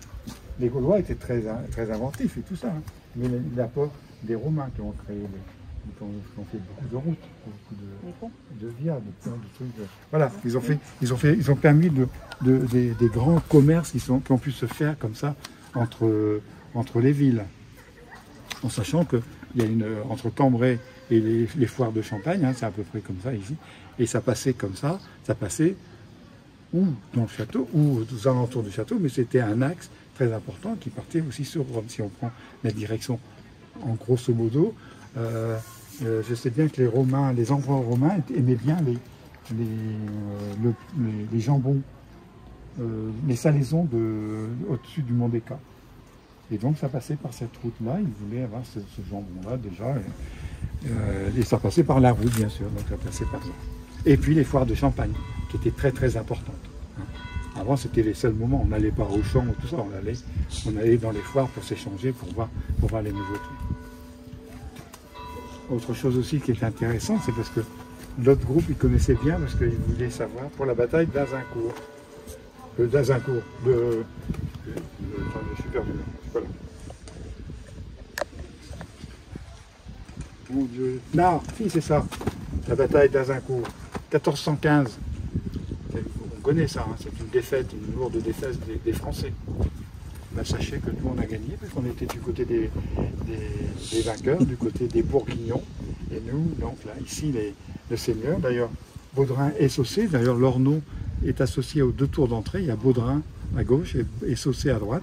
Et bien, les Baudrins qui décèdent là, hein, qui décèdent pendant la bataille d'Azincourt, et ben, ils ont gagné contre les Français. Donc, c'est comme quoi, quand on lit l'histoire, quand on lit, quand on appelle que les Français, on a perdu, ben non, nous, ici, on a gagné. Cambrésis, on a gagné. C'est une petite virgule, mais moi, je trouve que c'est intéressant de dire, c'est pas si simple que ça. On a été amalgamés dans un groupe, tout ça, que ce soit la Belgique, la Hollande, tout ça, on est tous amalgamés dans des groupes, et on voit après les malheurs que ça attire, parce que si on peut parler en ce moment de la Russie, avec la Crimée, avec l'Ukraine. Et l'Ukraine, ben, il existe, et puis d'un seul coup, il dit, ah mais non, c'est à moi, et ça fait des guerres sans arrêt, c'est sans arrêt. On le voit dans le monde, malheureusement, c'est cette histoire ça a l'air tout simple, mais il y a eu des morts pour faire ça. Des millions de morts, hein, je veux dire, je ne suis pas gay là, hein, moi. L'histoire, c'est marrant, mais c'est pas gay. C'est parce que c'est que des guerres, c'est que des guerres. Faire un empire comme ça, pour faire ça, c'est que des guerres. Mais ils avaient un système pratique, hein, les Romains. Vous savez, quand ils gagnaient un territoire, ils attaquaient des gens, mais ils ne les tuaient pas forcément. Et simplement, ils faisaient retourner leur veste. C'est-à-dire qu'ils arrivaient à avoir des guerriers, des Allemands par exemple, des trucs comme ça. Et ils leur disaient, bon, d'accord, vous êtes Allemands, mais par contre, si vous travaillez pour moi, je vous donne une solde, une retraite, je vous donne un terrain pour vous, mais vous défendez mon territoire maintenant. Et il a gagné comme ça énormément de frontières romaines ont été gagnées comme ça sur les Allemands, parce que les Allemands qui étaient là, ben, ils se sont retournés contre les autres. Et ils ont défendu cette première frontière dans laquelle ils étaient de l'autre côté. Mais seulement parce qu'ils ont donné une solde, une retraite, l'armement, tout. Hein. Ils avaient tous les trucs. Donc c'était une façon un peu extraordinaire de faire la guerre, de retourner comme ça les gens pour eux. Mais après, au bout de 400 ans, ça s'est délité, ça s'est terminé. Sinon, on serait toujours romain. On mangerait des pizzas et des pâtes. Si vous avez des questions à poser. Non. On peut rentrer dans la voiture là-bas, c'est peut-être plus rigolo là-bas. Oui, c'est l'architecture, on verra des trucs. D'accord, on y va là-bas? Allez. C'est sûr, hein? Oui, oui. Allez. Allez.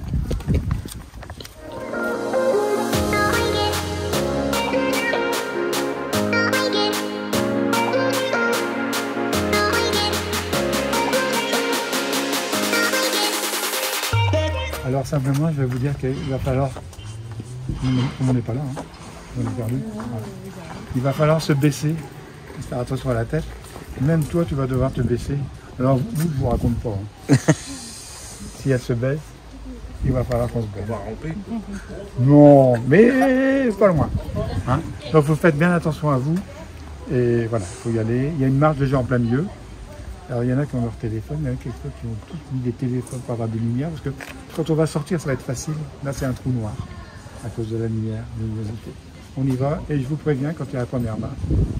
Allez, allons-y.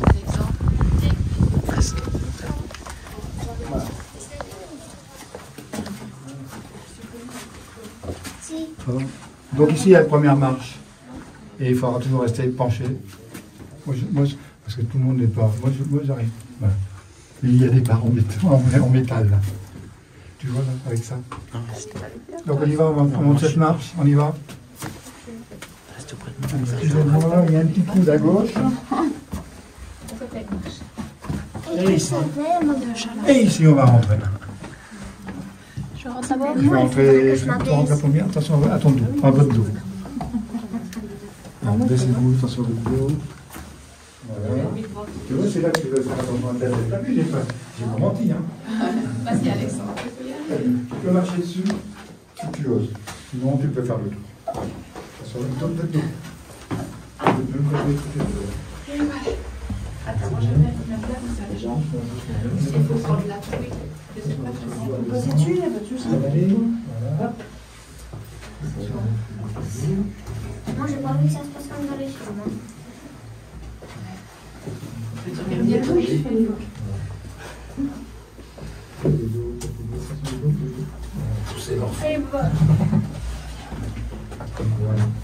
Donc on voit la pièce ici, de l'extérieur elle fait très grande, de l'intérieur elle est toute exiguë. Donc on a bien ici un poste de garde. Franchement, je descends pas chercher. Non, je vous donne une corde si vous voulez. Ou alors avec un aimant. Ça passera peut-être pas, il faut essayer, ça passe pas. On va pas tenter le diable. Ici, poste de garde, on a 2 mètres de mur, 2 mètres d'épaisseur de mur, et ici simplement exigu. On le sait que c'était bien occupé parce que vous avez énormément de graffiti, on les verra juste après. Il y a beaucoup de graffiti, pas des aussi anciens, aussi particuliers que ceux que vous avez vus dans la salle d'exposition, dans le pigeonnier, mais par contre il y en a 2 qui sont vraiment extraordinaires. Alors ici on a d'ailleurs le premier objet, c'est ça, c'est ce trou qui fait à peu près 8 mètres, 8 mètres 50 de profondeur. Et c'est une réserve de nourriture. Toujours pareil, dans un château, on vous parle d'oubliettes et tout. Les oubliettes, ça n'existe pas dans un château. On n'est pas quelqu'un qui va pourrir au fond. Tout ce qu'on peut imaginer. Donc on a bien ici une réserve de nourriture, en sachant que les prisons, la salle du pigeonnier pouvait servir de prison pendant un certain temps, un petit temps, avant peut-être d'être jugé par l'évêque de Cambrai, qui avait la haute justice, et puis la personne devait être... Ici, non, quand quelqu'un faisait un larcin, on avait une charte, on savait que tu voles un poulet, je sais pas, tu fais tu donnes 2 poulets. Il y avait un truc qui était déjà habituel, donc il n'y avait pas un jugement, c'était quasi automatique. Pas comme maintenant, c'est un peu plus compliqué pour la justice. Donc voilà, ici une réserve de nourriture. Et puis avec une nourriture. Je me tiens quand même. Vous avez vu aussi comment on est rentré ici. C'est tout simplement à cause de ça. Donc ça, c'est pendant la guerre 14, où tous les Allemands, enfin les Allemands qui étaient ici, ont changé le bâtiment pour pouvoir avoir un casernement beaucoup plus grand au-dessus. Alors on ne connaît pas, maintenant c'est des appartements, mais au début le casernement était ici. Et ils ne vont pas le changer d'ici, ils vont le laisser comme ça, je pense. Voilà. Bon, ça fait un gros trou dans la maison au-dessus, mais je ne sais pas, dans l'appartement du tout. L'autre intérêt, c'est cet espace ici. Alors je vais commencer par une meurtrière. Mais je peux faire les deux. Après, vous faites le tour pour aller voir, mais voilà, on va commencer tout de suite par le Golgotha. Ici, on a le Golgotha, c'est là. Pour tous ceux qui veulent voir. Après, vous faites le tour. Si vous avez, j'ai pas pris de lampe, si vous avez un téléphone avec une lumière, un truc comme ça, vous faites rasant. Vous voyez, on voit les 3 échelles, les 2 larrons, celle du centre avec le Christ, et sa croix qui est au-dessus, puis le mont qui est signifié ici. Autre chose ici, bon, vous voyez les cercles, ça, on en voit énormément dans toutes les entrées de granges, des cercles comme ça. Ça n'a pas de signification particulière. Celui-ci, le plus intéressant, c'est ça. Mais sans que je vous raconte quoi que ce soit dessus. C'est une pierre, 2 pierres avec que des croix qui sont ici. Et un autre ici, c'est une marelle. Une marelle qui est juste là. Je vais vous laisser venir ici. Il y a une marelle ici, il y en avait une ici, je crois. Non, elle n'est pas. C'est ailleurs. Donc il y avait une marelle ici. Et après, il faut regarder ici, c'est ce qu'on appelle la triple enceinte de Jérusalem. Il y a 3 carrés avec des entrées. La triple enceinte de Jérusalem, des croix, on dirait ça, c'est presque pour aiguiser son couteau. Donc, je vous laisse aller faire un petit tour chacun là-dedans. On va par ici. Il y a un autre Golgotha. Là-bas, c'est le plus beau. Il y en a un autre Golgotha qui est juste là. Là, c'est un Golgotha avec ses échelles et le sommet avec la croix. Voilà, je vous laisse regarder un peu les graffitis, voir ça, sans explication particulière. À part, bien sûr, ce Golgotha, comme c'est vous qui connaissez Verneuil-en-Alate, on vous en a parlé. Verneuil-en-Alate, un musée. Le musée du graffiti. Le musée du mur. Il y a un truc comme ça, c'est ça. De toute façon, c'est ça. Donc, c'est monsieur Ramon qui avait fait ça, qui est décédé maintenant, Serge, et qui a fait tous les graffitis. Enfin, tous les graffitis. Il allait sur la côte ici, il a fait plein de graffitis sur les bateaux, il a été dans tous les châteaux qu'il pouvait. Il a fait le chemin des dames, il a fait plein de graffitis comme ça. Il en avait trouvé un d'extraordinaire, c'est une pierre qui est en plein champ. Une pierre sculptée, une tête, pendant la guerre 14, et qui ne pouvait pas être bougée, hein, qui était là dans les champs, qui n'a jamais révélé où elle était, pour éviter que les gens n'aillent le voler, le prendre, n'importe quoi. Et c'était donc quelqu'un qui a un troufion, qui a passé des années là, qui a gravé ces trucs, comme on voit. Je ne sais pas si vous avez déjà visité le château de Celles à Cambrai. Il y a plein de tables comme ça, des fenêtres, où il y a plein de beaux graffitis. Dans le château de Gisors, il y a le château de Gisors, c'est un château, c'est une tour ronde, où il y avait un malheureux, je dis, parce que c'est un prisonnier qui est resté là des dizaines et des dizaines d'années, et il y a 3 blocs de graffitis qui sont en fait des lumières. Celui en profondeur, il y avait une lumière, ça tombait sur le mur, et il pouvait faire son graffiti ici. Et il y a comme ça 3 blocs de graffiti, mais lui, il a passé des années et des années enfermé dans ce trou. Après, on trouve des graffitis avec des danseurs, des groupes de danse, on trouve des choses comme ça. C'est très intéressant de graffiti à regarder, plutôt de marquer Lulu et le Louvre. Hein. C'est de dire, il y a peut-être des choses pas forcément qu'on peut comprendre. Et pourquoi la personne ici, donc c'était un militaire, a gravé le Golgotha. En plus de ça, les gens n'avaient pas beaucoup d'instructions, hein, des lectures et tout ça, à part les châtelains, les moines.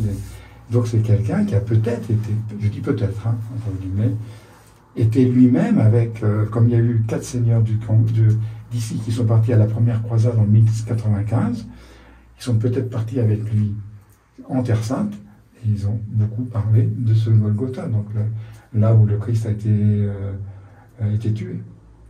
Voilà, il y a ça donne plein de petites questions, mais c'est toujours impressionnant de se dire, il y a 1000 ans, il y a quelqu'un qui a gravé ça, avec une idée en tête, on ne sait pas trop ce qu'il avait derrière la tête, mais il a gravé quelque chose. Voilà. Ça c'est pour vous dire, quand vous voyez un graffiti quelque part, peut-être penser à la personne qui était derrière avec son couteau et sa pointe et tout ça. Alors il y en a un autre, parce que je vais peut-être m'arrêter maintenant, il y en a un autre qui est intéressant et qui ne représente rien. Ça devait être bien. Oh, je sais que c'est pénible. C'est ça. Bon, c'est une croix, hein. C'est une croix avec des petits trous, comme des trous de cupules. Et des graffitis comme ça, on en trouve beaucoup dans les chapelles. Parce que une chapelle est dédiée à un saint, un saint, avec peut-être un don particulier pour cette sainte.